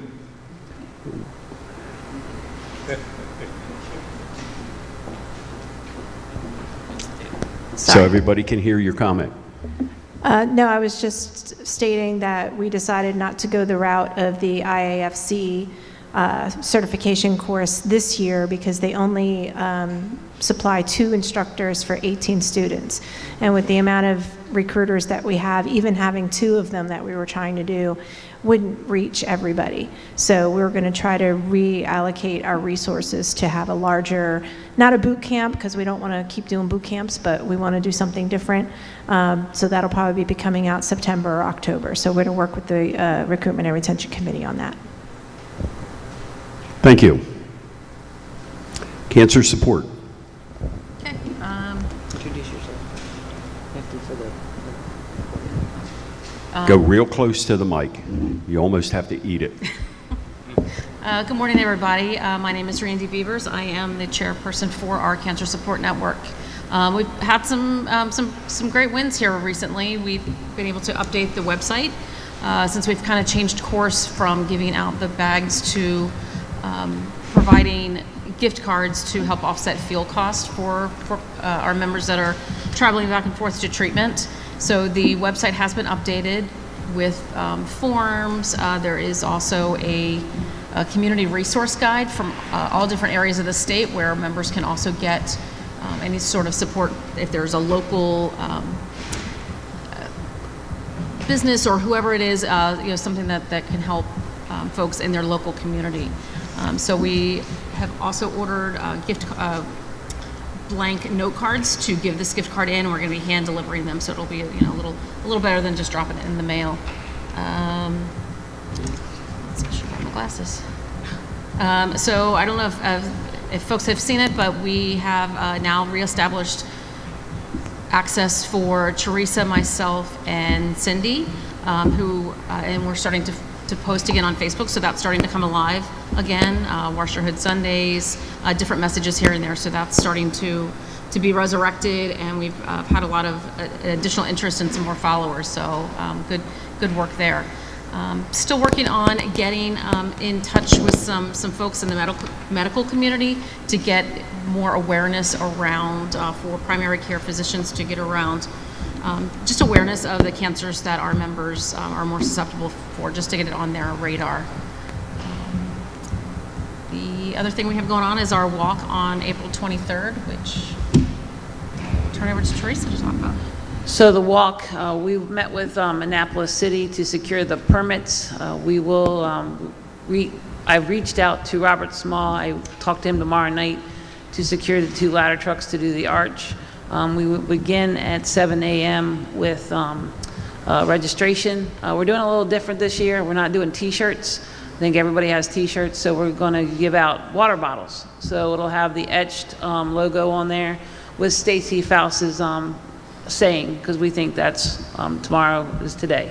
So it's $25 a person donation, and we're including, it was a request of last year, that you'll be able to sponsor yourself and do like a walkathon type of thing, so you can go and get collections that way. We're trying to figure out how much money we actually have in our accounts. That's a little, we're figuring that out.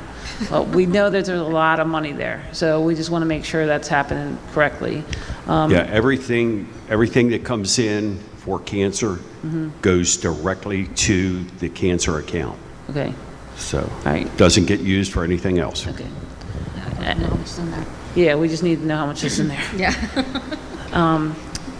We have the old paperwork that was turned over to me by Darby Bird. A lot of it is stuff that is like not informational. It was just old stuff. We've disposed of that. We've kept one book that actually has current information in there about the walk. And the city of Annapolis is happy to see us back again. I mean, we were there last year, but they asked us not to do the full permit because of construction in and around the State House. So I'll get with Bill Hildebrand because he does the walk map for us. And then we'll have that out there. And then we have the flyers out, and they're up at the table. We've submitted it. But if you can share it, please do. And we hope to see everybody on April 23rd. We know that's the day after conference for the auxiliary.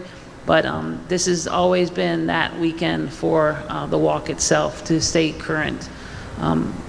We do have the challenge coins from the 5-year and the medals, and there's so many left over. We're going to use those again. We're not going to buy new challenge coins because I don't want to, not to say it, but they're special coins, and I think more people should have them, so they're out there. And then that way, I do have them in my house, so they're secured. They're not in the trailer or the storage shed. We do know that we have to go through those things. Rosa Mayer is in charge of the toy box, so she's handling that process. That will be drawn in June. So that's out there. That'll be the last thing. We're not doing that one again because we greatly appreciate that support, but it's such a large item that I know that we're driving Kate and Lynn crazy with the storage area. Rosa's handling, giving out, and selling the throws that were made for us, but the hospitals still are very leery about us, and then some people are very leery still. They don't want to touch something. So even though we've secured them, it's still that issue, which we're trying to. So we have yard sales, $5 a throw. Southern Maryland Auxiliaries are okay with that. We went to them and said, look, this is what we're doing, and they fully understand. So we greatly appreciate the support. We can't give out what we did before because of situations. So even though a lot of that stuff was donated to us, we don't know where that donation's coming from. So just to be on the safe side, we've stopped that process. So we'll have everybody there, and we greatly hope that everybody's able to register. Even if you register and you can't attend, we will secure the water bottle for you because we just think that's something special because everybody has water bottles. I know that I have like t-shirts or all over these, but water bottles is something that can use it all the time. And then you walk around and you have that bottle to show the support of the person walking. So we have that, and then we'll move forward. And also, on behalf of the finance team and budget, want to apologize. We didn't have the time to talk a great deal with you. We just put the $30,000 in for cancer screening and all. So That's fine. hopefully that helps too. Yeah, yep. And that's not from your normal funds. Okay, all right. That's additional. Okay, all right. Now let me ask you a question about that. So the union has been doing a cancer screening, an all screening setup. And I don't know how much that costs because like for me, when I worked for the county as a union member, every year they would bring somebody to a screening. They actually had, it's a company that they use, and they took them to the union office, and you had a full screen done, a scan, and that tested for cancers, liver issues, you name it, it was there. Is that what you all are looking at? Let me divert to the executive director because she put it on our radar, was a very strong advocate for you, and that's why we put the money there. Kate? Hi, Kate. Hi. So I just have a couple of things. First, before we get into the cancer screening, can you send me the information for the walk? Because I can have them create the online application. Yes. And then we can link it to our social media, and they can create the form. So any money Can people pay online? Yes. Okay. So that's what I'm my saying. other So question. it'll go, Mitch will see it, and it'll come through like the program ad, like everything else that we do online. Okay, It'll go all right. through that That's account, what and we were Mitch will worried about. just Yeah. direct it Yep. in QuickBooks to where it's Because I supposed to go. almost said, Joe Walters, you're going to create something else for me. Yeah, I think it's just easier to do it online and just get me the flyer. Yep. And then the flyer we can post online too, but I'd We have all rather that. Yep. have the online Yep. process. Oh, So we'll this give way, it to you. hopefully Over people, there. will and they can donate on that Yeah. app All right, as well. that'll work.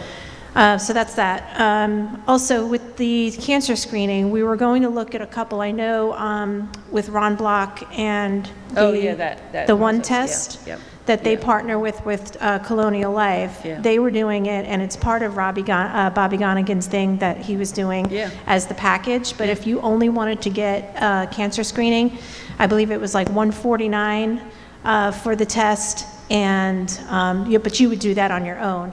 Here, we were talking about seeing if we can find a contractor that does the test, whether they would come down to Ocean City, and we would offer up to 200 tests to people who wanted to register. You would have to register online. You'd have to, whatever the guidelines is for one test, if we go with one test. You know, it all depends. If we find another one that other people have been using that's, I don't know. And I could talk to Ron Block about that. I want to make sure I that. totally forgot about that process. Yeah, we get the I do most like bang that for our process. buck with Yeah, I that, know. so. It's hard. You're my insurance rep. I should remember these things. And I don't want to put Ron on the spot, but it just popped into my head that they partnered with one yeah. test.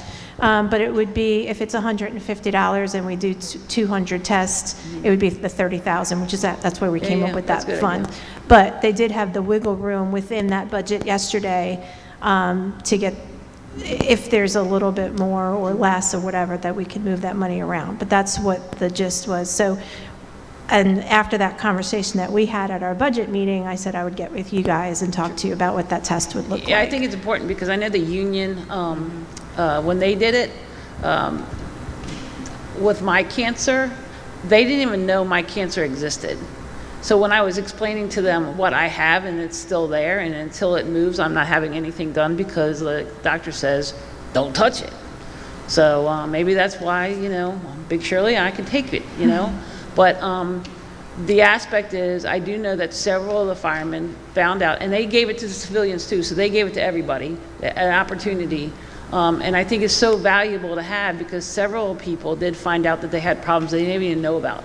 You know, that was a big thing, catch it early. Yeah, and that's the whole point of it is, you know, whether we do an online registration and it's, you know, first come, first serve, the first 200 the first year, and then maybe we end up getting sponsors, you know, corporate sponsor that donates 100 tests the following year to our additional 200. We're hoping that it continues every year with the appropriations funds that we can continue 200 each year. So, but we'll talk about that and we'll figure out which is, or whoever you guys feel is the best test out We could there. talk to Grant Friday and see what, I don't remember the name of the company, and I don't know how much they put out, but I do know they put a lot of money out. I think there's like one alliance something, and then there's one test, and I know just the only reason why we mentioned one test was because Through Bobby, of the package that was made available to the membership through Yeah, I think that's a good Colonial one. I Life. mean, why break the bank? I mean, it's right there, use it. And Yeah. they're supportive of it. I mean, it's just so crazy. I can go back to what Lee Sachs said the one time that they found out.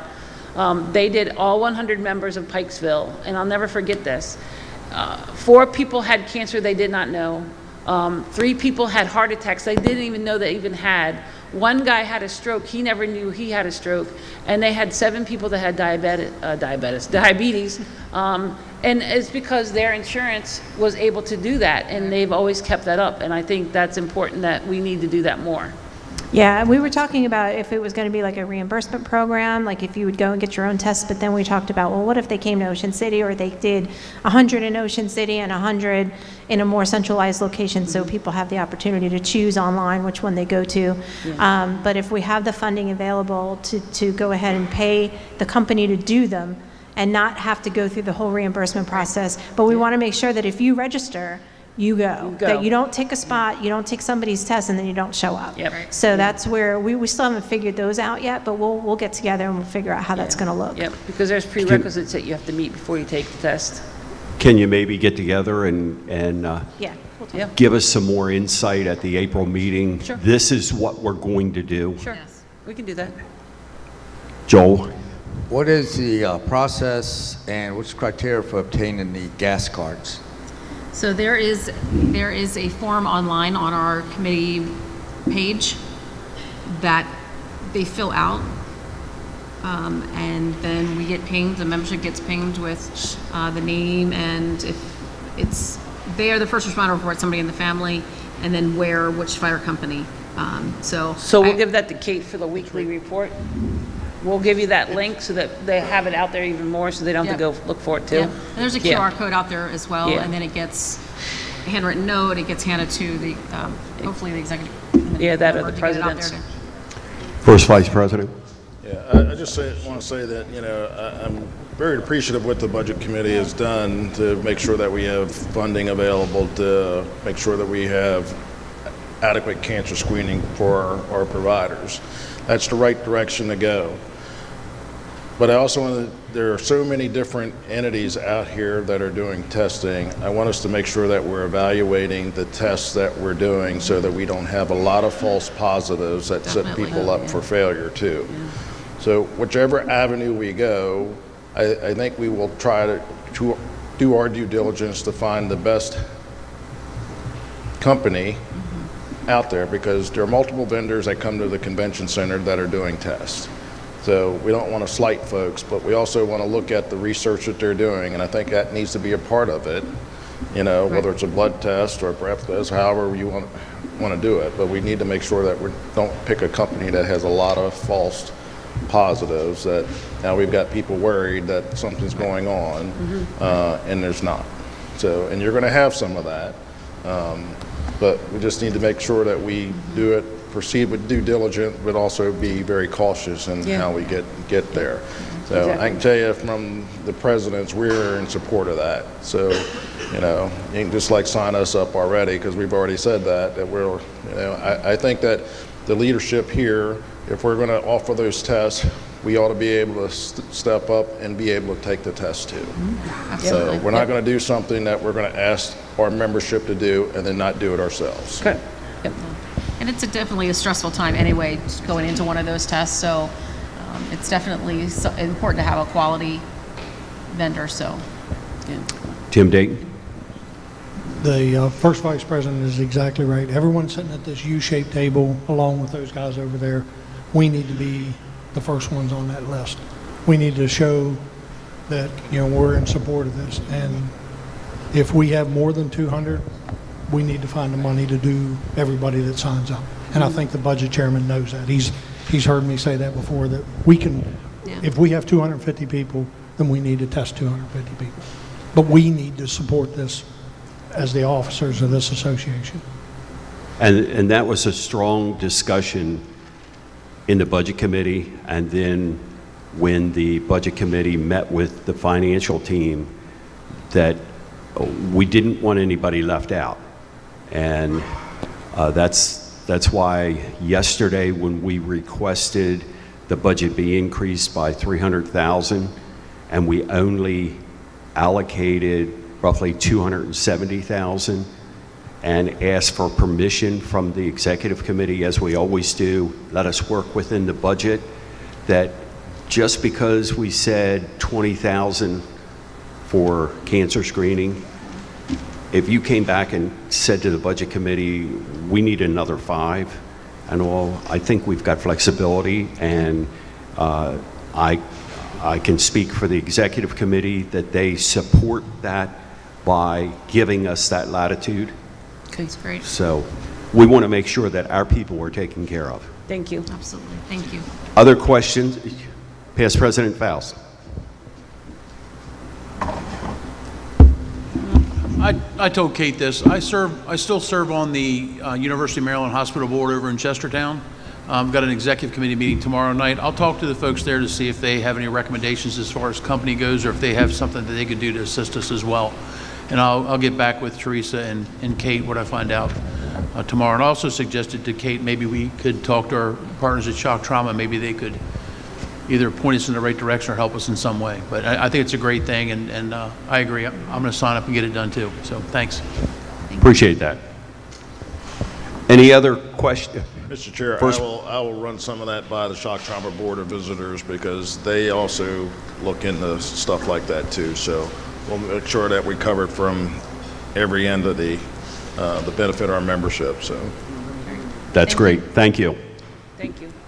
Any other questions or comments for the cancer support? Thank you, ladies. Appreciate that.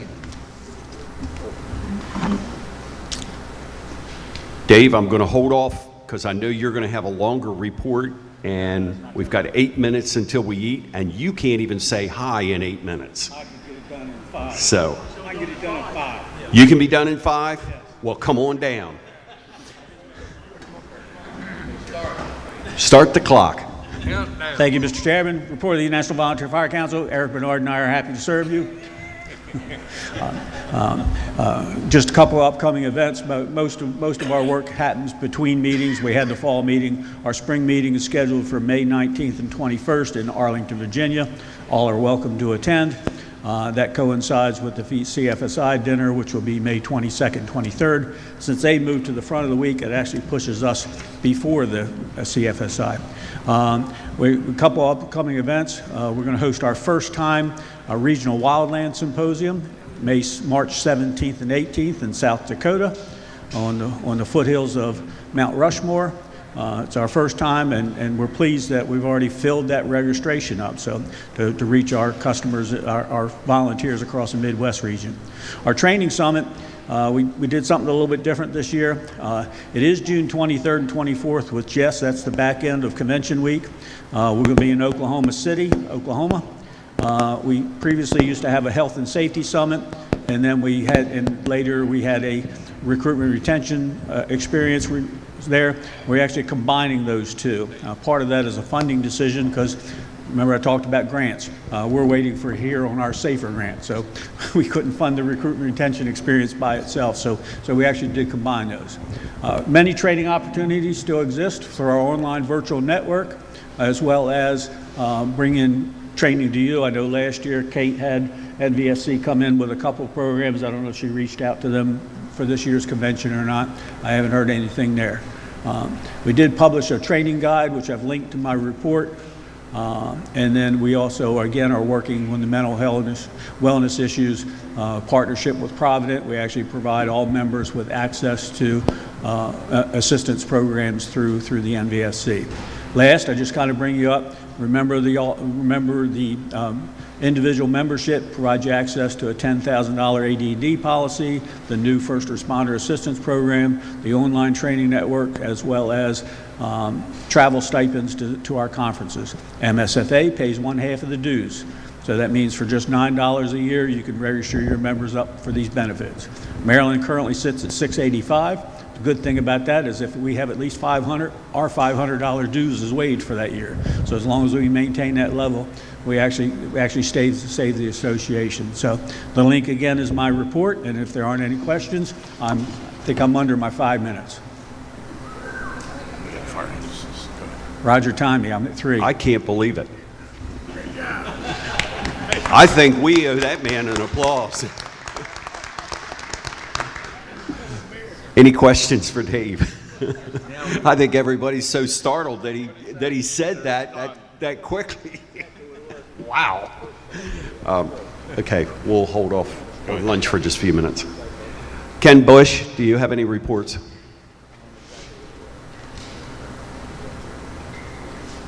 You know, you must be popular. You walked in, and I think I've had 14 people. Ken Bush just walked in. Ken Bush walked in. Thank you, Mr. Chair. Just a quick update for the Standards Committee. I did receive yesterday, as a matter of fact, some proposals to change the standards for both the engine and the tanker that we have. They are both SOPs that we can do here in the Executive Committee. We're going to take a close look at them. I'll get them out to the Standards Committee for them to review, take a look at, make any recommendations, try to coordinate that with the submitter, who is actually the chair of the Rural Water Supply Committee, and we'll bring that back to you hopefully in April and swear action at that point. So that's a quick report that we have at this point. There's some other tweaks that we have been looking at as our committee too. For example, the engine standard requires a mop to be carried on the engine, and we figured we could update the wording on that to reflect more modern technology maybe as to accomplish the same goal, but use the different words that's more popular and more modern to get that done. So that's kind of a quick report that we're doing right now. We'll work on it, and we'll come back to you with more information in April. Any questions for standards? Thank you. Okay, thanks. Wheels for Heroes, anything? Incentive program, anything?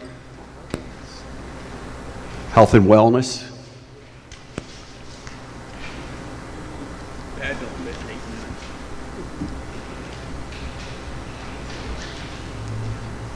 Teresa, I apologize. I would have done that when you were there earlier.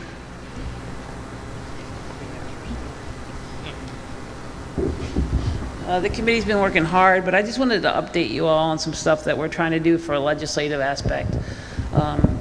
Tommy Miller, who is a retired DC fireman who is a volunteer in the state, he now works for a lawyer, and he does workman's compensation, and he's very adamant between the cancer and the peer support aspect. Came to me a couple months ago and he says, how can I help the committee? How can I do things?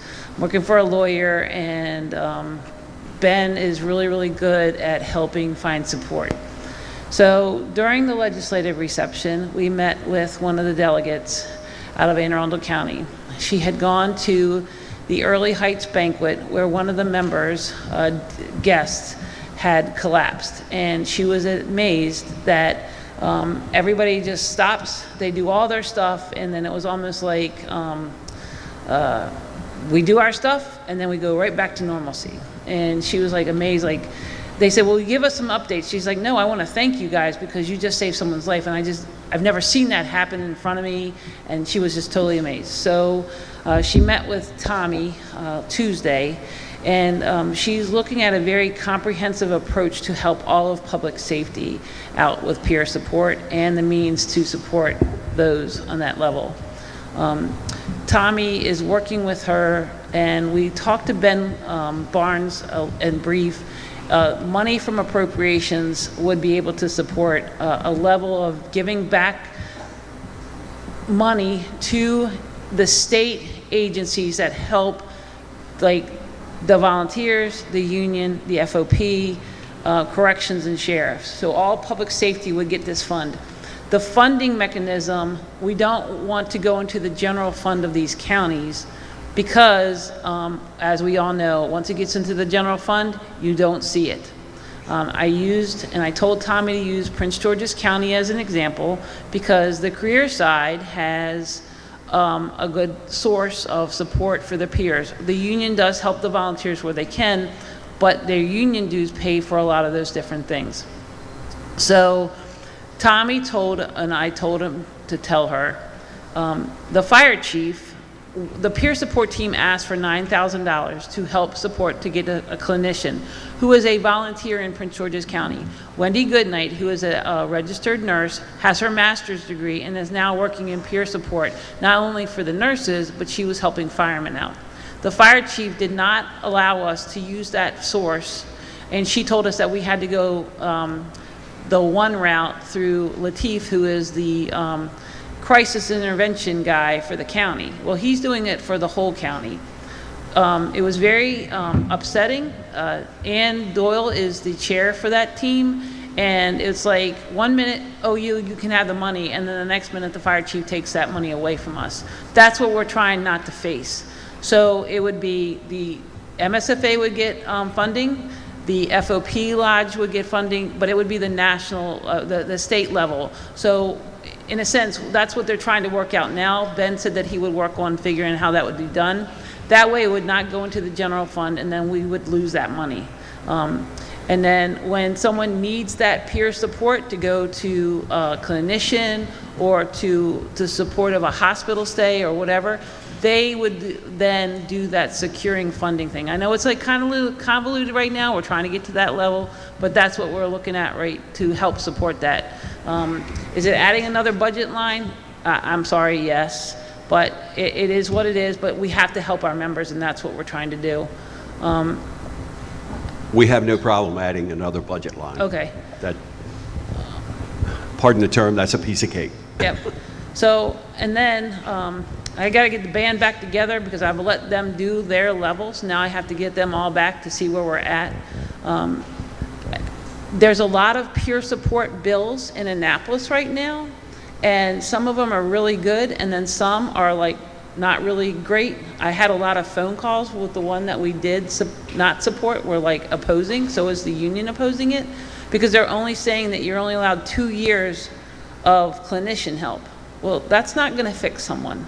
We know it's going to go years past that, and hopefully that will go away, but we have a certain senator that's the one that's supporting it, and she thinks that's going to fix it, and I think that's, I'm not going there, I'll just get in trouble. But ultimately, we know that there's good support out there, and then there's support that we're looking at. So we'll have a more extensive report in the April meeting, but I just wanted the groups to get out there to find ways and create the programs, and we're actively doing that right now. Okay. Any questions? Thank you. Thank you. Anyone from MDM, Bill Hildebrand? Search and Rescue Committee, Mike Berna. MCAC, Dave Engel. Are there any committees that I failed to call? Okay. Hearing none, is there any old business to come before the committee? Any old business? Any old business? Any new business for the committee? Any new business? Last call, new business. Going down to go to the order and reports of committee members. Bobby, we'll start with you. Good to be number one. There you go. Thank you very much. Just want to say welcome to you from Dorchester and Talbot counties, residents Kuka and Keswick now. Dorchester and Talbot both are having their Firemen Association meetings every other month, open to the public. So if you see them notified or announced, Dorchester is the first Monday of the even months, and Talbot is the second Wednesday of the even months. Both of them are dealing with their respective county councils over funding and things like that right now. It seems to be the topic. Other than that, everything's good on the Eastern Shore. I see it's raining here. It's probably raining there, so that's the way it goes.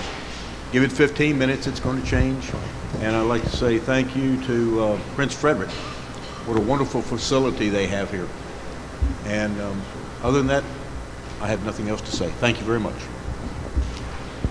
Lee Lutz, Prince George. I bring you greetings from Prince George's County Volunteer Fire and Rescue Association, President Jeremy Jordan, the officers and members.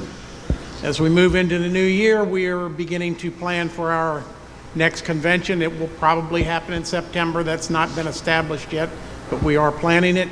We are planning our tribute. We're in the early stages with that. That will be on October the 29th this year. I'll remind all of you, if you want to come and visit the association, our meetings are the second Wednesday of the month. This coming up meeting in March, that will be our next meeting. We just had our last meeting Wednesday night. The March meeting will be in Baden. So if you want to come out, remember the second Wednesday. If you want to come out and you're not sure where it is, get a hold of me. We can establish that.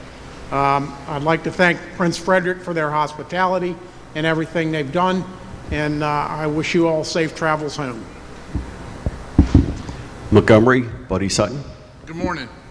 We are in the middle of our bargaining contract with the local government. As many of you know, we're the only combination department that has a contract with the government, the local government.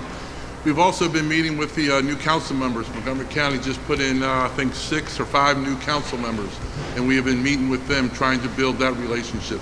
We know we need their support, and I can tell you they support the volunteers in Montgomery County. One other thing here recently, Rockville was able to put a new piece of equipment in service, a new engine, and dedicated that to one of their members, Scott Emmons, who died suddenly back during the COVID period. And one more thing about the Prince Frederick Fire Department. Doyle told me this was the best fire department in Calvary County. I don't know if that is true or not, but I can tell you this facility, as we were heard earlier, this department, this station is absolutely beautiful. I commend you and your people for the apparatus, the appearance of it. And one thing I want to commend you for, when I walked in here yesterday, one of your young members opened the door for me and said, "Good morning." That's a great, great tribute to the leadership of this department. And thank you very much. Baltimore County, Doug Simpkins. Good morning.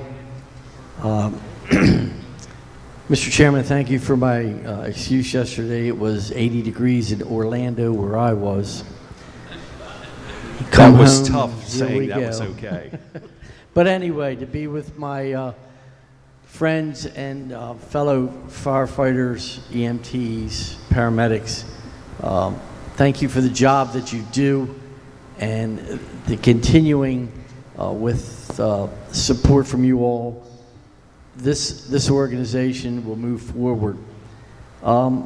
There's only 125 days until convention. 1, 2, 5. For those of you who play the lottery, invest $1. Anyway, a lot's going to be happening in 125 days, so let's be ready, be prepared for our meeting in April, and then we move on to June to where the rubber hits the road. A few people have asked me about Jim Malone.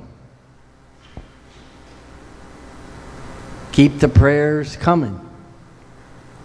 He is still undergoing treatment for leukemia. And I spoke, well, we text message back and forth because, I don't know what they have him hooked up to and all.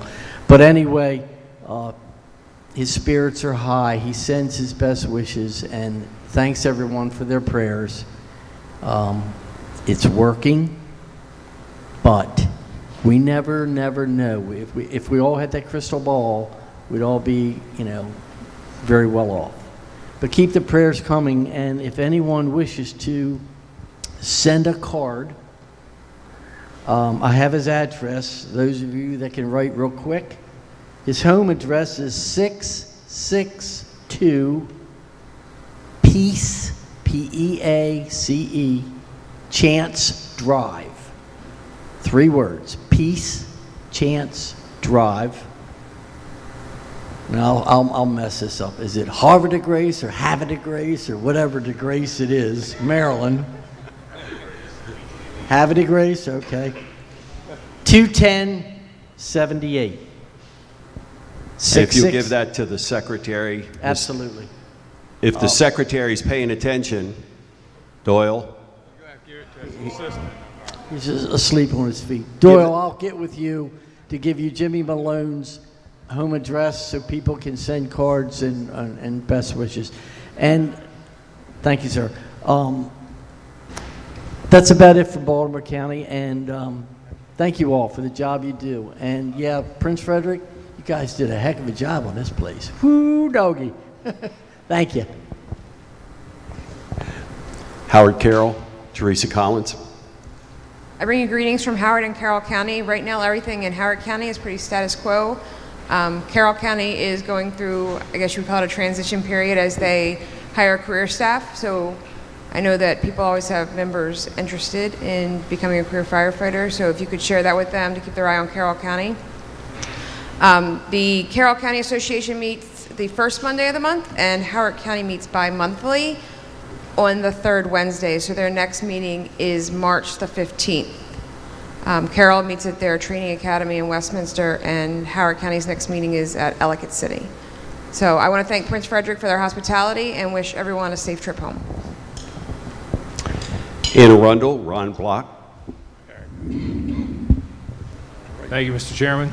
Is this mic on? Okay. I too would like to thank Prince Frederick Volunteer Fire Company and President Hassler for their excellent hospitality this weekend. It's a beautiful facility, and your graciousness is certainly appreciated. Bring you greetings from Joe Larson and the officers of the Anne Arundel County Volunteer Firefighters Association. Our next meeting is Friday, March the 3rd at the London Town Community Center, 170 Mayo Road in beautiful downtown Woodland Beach, hosted by Woodland Beach Volunteer Fire Company. Everything in Anne Arundel right now is improving, we'll say, at least with the association. Well, with the association. You say you must live in a different community than I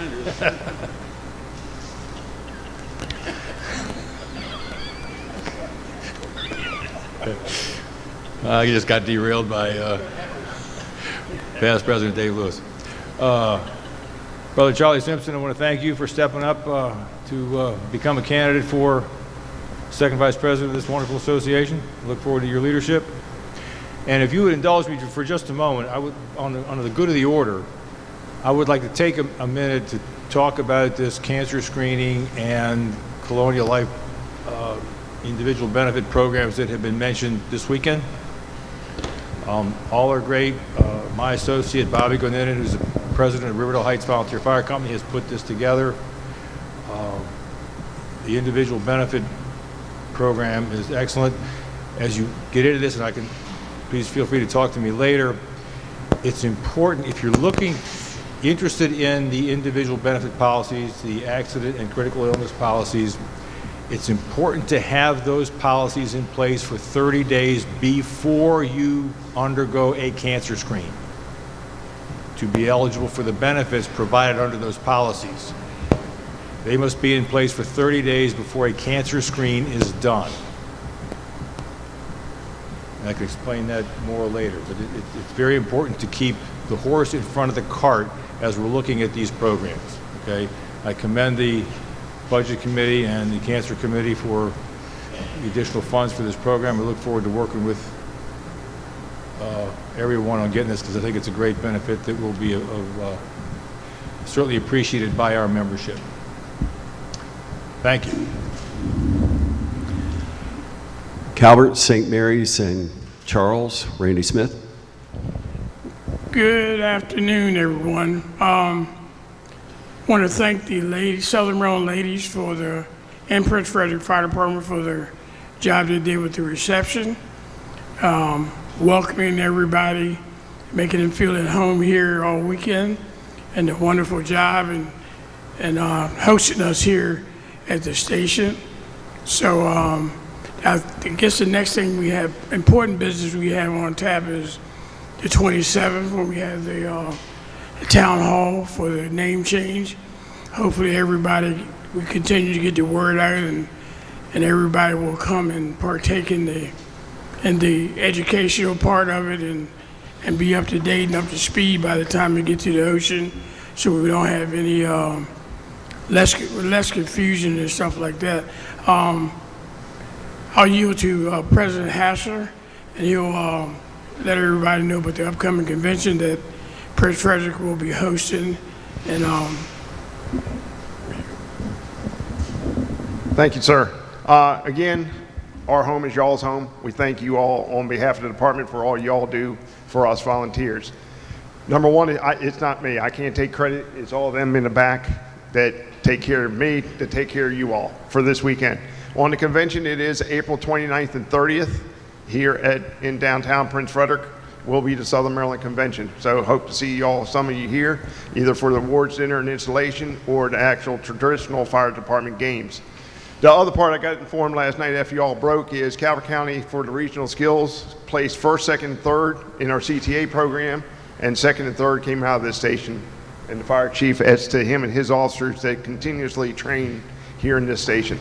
On behalf of PFEFD, you do have a box lunch here for y'all before y'all go, and y'all have safe travels home. Thank you. Congratulations. Immediate past president, Joel McRae. Good morning, everyone. First, I want to thank the executive committee and the officers for your leadership. But most importantly, I want to thank the committees for what you do. You're the backbone of this organization. You're the ones who put together all the benefits that our members receive. It is through your efforts that we are able to benefit our members and move the efforts of the volunteer fire service forward. So it's to all the members of the committees, all the chairs of the committees, I want to thank you for your work. Allegheny Garrett, Tim Dayton.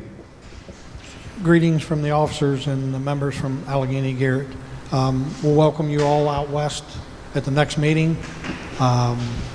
It's still April, so bring your snowshoes. It still could snow. So anyway, Allegheny Garrett is meeting bi-monthly. Their next meeting will be because of the holidays, and our meeting will actually be the third Sunday in April. Yeah, the 16th of April. So if anyone's looking to come back out to Western Maryland, it'll be on the 16th, and it'll actually be in Mount Savage. So Prince Frederick, thank you very much. It was a great weekend, excellent hospitality. You've got a beautiful firehouse. King Queen Anne, Robbie Blackiston. Thank you, Mr. Chair. Thanks to Prince Frederick for a great weekend, as always. Fortunate this weekend, I have the president of the Queen Anne's Association with me.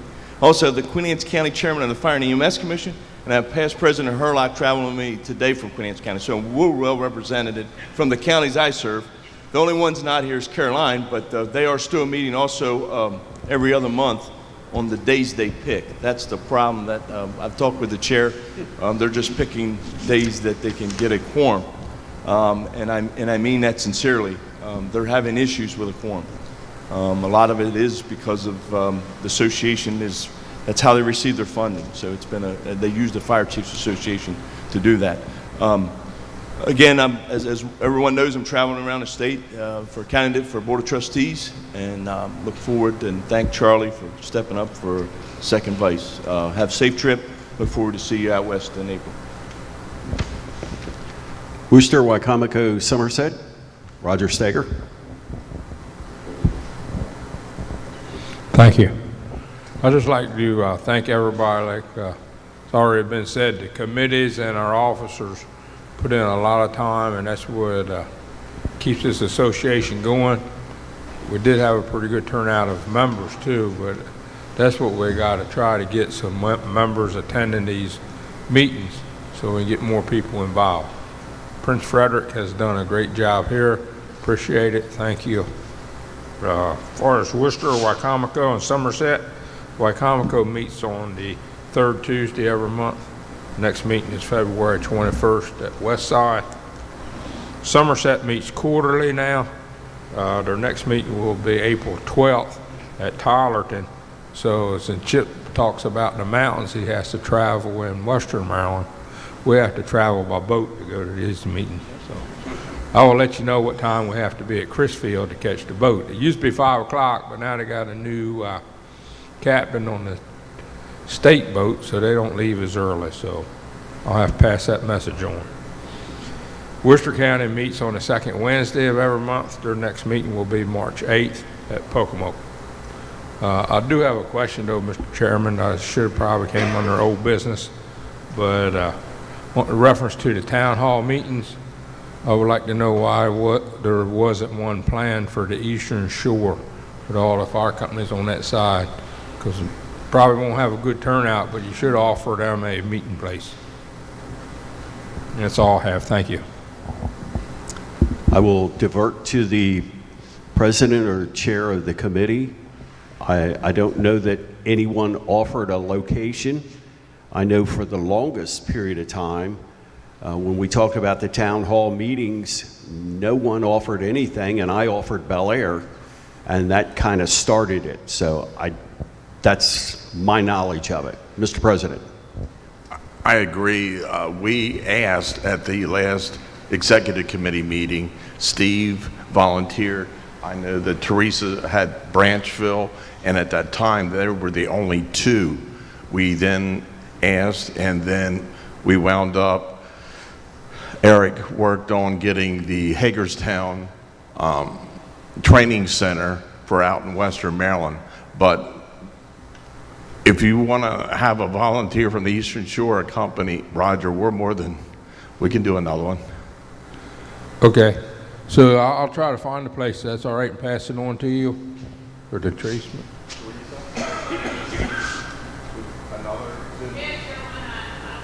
All right. Thank you. Yeah, it won't be in Ocean City. That's not central located. Like Level's the center of the state, but Ocean City is not the center of the Eastern Shore. Thanks.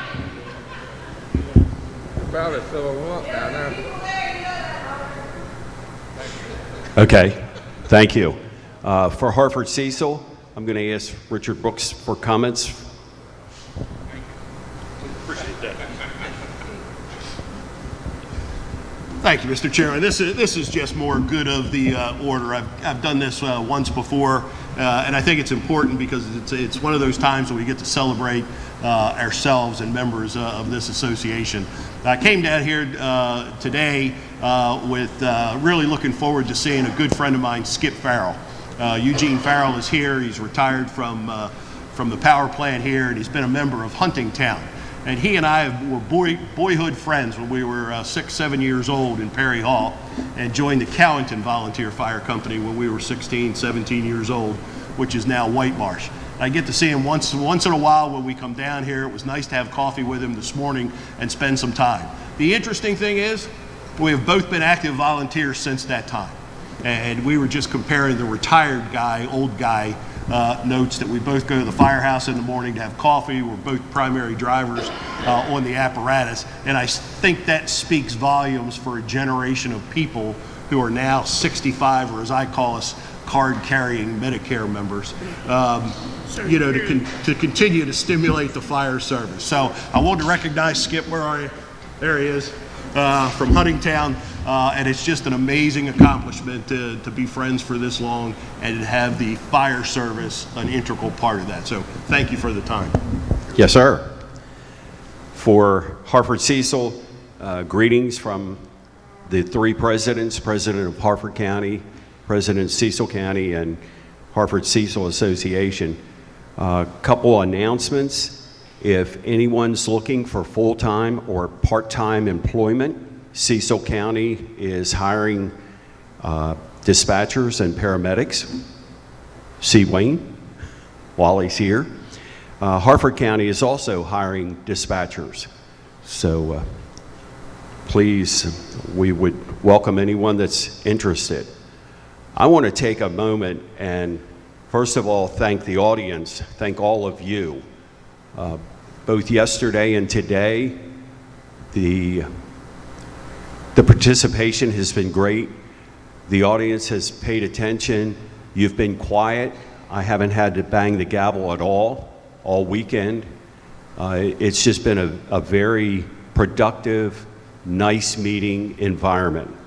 I want to thank Prince Frederick Fire Company for your hospitality, and I want to echo what Chief Sutton said. When I walked in yesterday, a young man opened the door for me.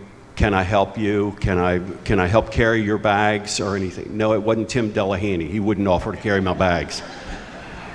But the young man, can I carry anything for you? Can I do anything for you? And I think, as Chief Sutton said, that speaks highly for the leadership of your department.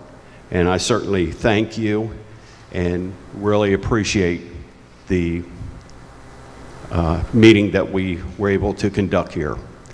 With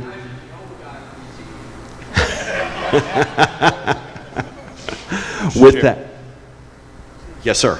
I've just got word, technology is a fast thing. The Sudlersville Volunteer Fire Company offers a position on the Eastern Shore to have one of these town meetings, if possible. Okay. Teresa, Sudlersville.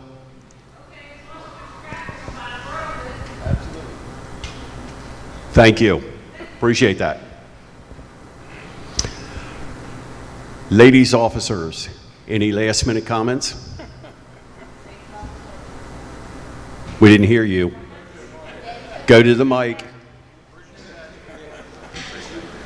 Take your name badge. I can't back down now.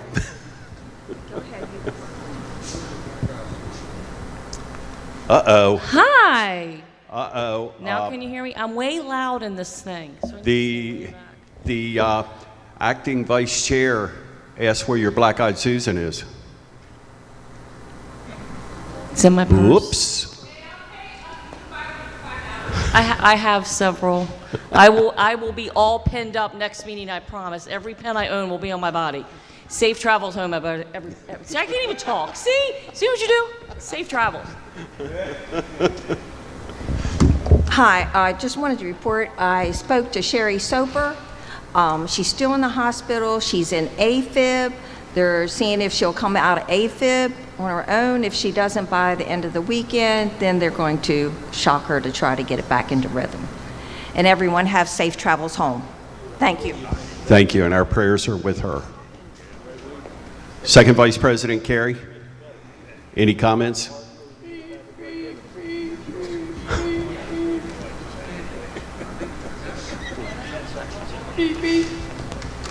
Thank you, Prince Frederick. I've said enough. Thank you. First Vice President Smothers.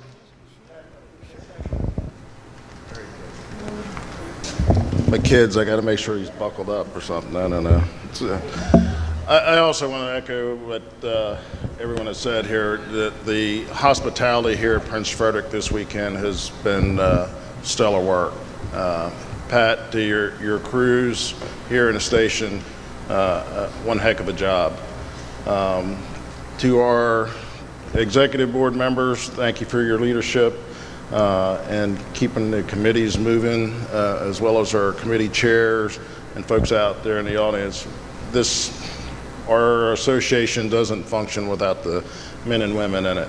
And we've heard that constantly this weekend with the men and women that are out here with 30, 40, 50, 60 years of service and still continue to keep the lights on and getting the apparatus on the street. It says a heck of a lot. And I'm telling you that the more that we talk to our delegates and stuff, the more they will understand what it is that we do, because some of them certainly don't. And they got some of that first version, as I said, Gene and I were at Early Heights when the young man collapsed on the floor, and there was delegates looking, and it like nothing. It was 8 or 10 people around an individual trying to make sure that he got what he needed. And they were like, wow, I've never saw that happen before. And yet we got back up and continued on with the program. They were just astonished with that. But we do that every day without even thinking about it. And that's a testament to the Maryland system and what we do. So to you out there that are still doing it, congratulations. I am in the process of reviewing the committees and looking for folks during my term. So if you want to step up to the plate, you still want to be active, please let me know about that. Chip and I are having discussions as we go forth. As we said, we've got 125 days to party time in Ocean City, and that's a business time. We have a lot of initiatives that we have started this year with our mental health awareness. It is now starting to take on steam around this state, which is a good thing, positive on both not only fire EMS but also law enforcement. We need this service, but as Teresa said, it doesn't need to go back into a county's general fund where nobody has access to it. That's completely unfair to the men and women that need the service. And it's a lifetime commitment, in my opinion, not just a 2-year commitment to do that. So hopefully we continue to work with that legislative piece.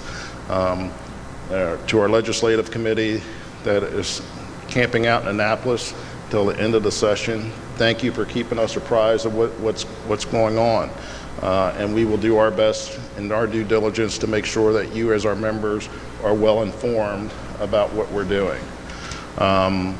There was another question about meeting dates for me, so if you want to get a pen out, and I'll make sure that we post it. The only one yet to be determined of where it will actually be held at will be the last one. So our intent is when we leave Ocean City, the very first one will be August 26th and 27th at Libertytown Fire Department. Libertytown, that'd be in Frederick County. That's Chip's home station. December 2nd and 3rd, that will be the Westminster Volunteer Fire Department in Westminster. That will also be their 200th anniversary, so they asked me if we could do that to help them celebrate 200 years. February 2nd and 3rd, we're going across the pond, where we'll be in Snow Hill. That'll be in February 2nd and 3rd of 2024. And our last meeting will be in April of 24, and that will be the weekend of the 3rd and 4th. But I will let you know the location. There's a couple things that are still in transit with that. So as soon as I get that, but those will be the dates. I would also ask that you continue to keep Chip Jewell's dad in your thoughts and prayers this week. He's going through a rough time. I will keep you posted on his prognosis as we get more and more information from that. Thank you for the leadership team on this side of the house today. Chip, Skip, I'll make sure that you got the right seatbelt and before you get on the road today. Roger, you too. We'll make sure you get connected. It must be an Eastern Shore thing. I don't know. But Did you have any problem with your backup alarm? no, my backup alarm worked fine. It was the kids in the back seat. That was, you know. But thank you everybody for a great week. You know, there are a lot of moving parts, and I can tell you from the EMS side to the fire side, we do have the support of our elected officials. We're trying to reach out to make sure that we can at least have a meeting with the governor and explain our initiatives and who we are and what we do, and that's an ongoing process. But it doesn't work without you. So just know that when folks say, well, you know, what does MSFA do for us? And you've seen it in action here today. There are a lot of moving parts that filter down to all the other departments. So thank you for all the hard work that you're doing, and safe travels home. Sandy, you have the drawing. Good morning, everyone. Thank you for your donation. The winner gets $160. Winning ticket is 1522678. Which means, Nancy.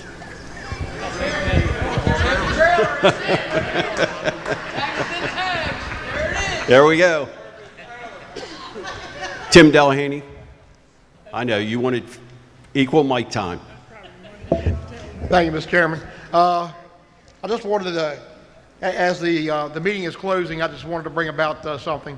So yesterday, when everything was starting to ramp up, and we've been used to President Smothers coming into Southern Maryland meetings and things like that, and a lot of the people were standing in the back of the room watching him walk in, and his attire, usually dapper as it always is, somebody made a comment that, hey, look, because there's not a whole lot to do down in Southern Maryland, so we watch a lot of TV, Family Feud. Somebody said something about, look, there's Steve Harvey. So I proposed to this group that I'm going to pass it to the leadership of Southern Maryland, that as he climbs into the next chair and become the next president, that we all get T-shirts made up, Vote for Steve. So, I mean, I think it's totally appropriate. I mean, everybody knows him. Everyone knows how dapper he is and the great job he does, so why not pass that along? So I just wanted to bring that up. It's just kind of a little humor at the close of this whole thing, that we really appreciate you guys being down here, and we have our own Steve Harvey now. Thank you all very much, and thanks for being here. Thank you, Tim.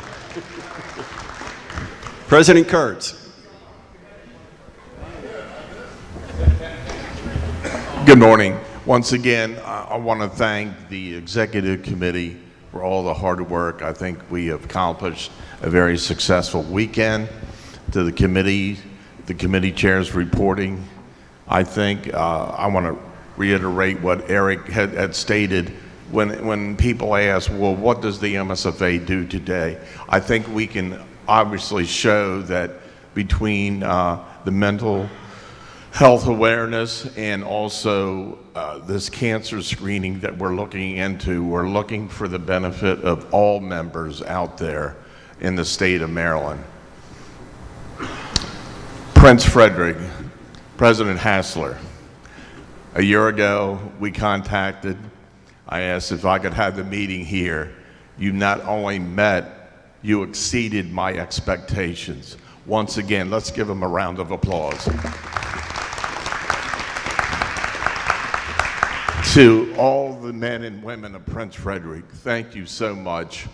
For the Southern Maryland Volunteer Firemen's Association for putting on the reception down at the Quality Inn on Friday. Once again, it was Southern Maryland hospitality. You only get it down here. So thank you so much. You all are good friends, and I appreciate it. Thank you, Mr. Chairman. Thank you, Mr. President. Chaplain, you'll send us on our way. After the chaplain, then I'll take a motion to adjourn. Please join me in prayer. Almighty God, we thank you for this weekend, for the knowledge and wisdom you bestowed on all the committees and the leadership of the Maryland State Firemen Association. Father, we ask for safe travel for all those who are returning home today, And Father, watch after those who are responding on calls, protect and guide them. And most importantly, Father, watch after our military folks, providing us the freedoms to be here this weekend. We ask this all in Jesus' name. Amen. Motion by Simpkins, second by several people. All in favor? Any opposed? Meeting adjourned. Executive Committee, can you come up here for just a second?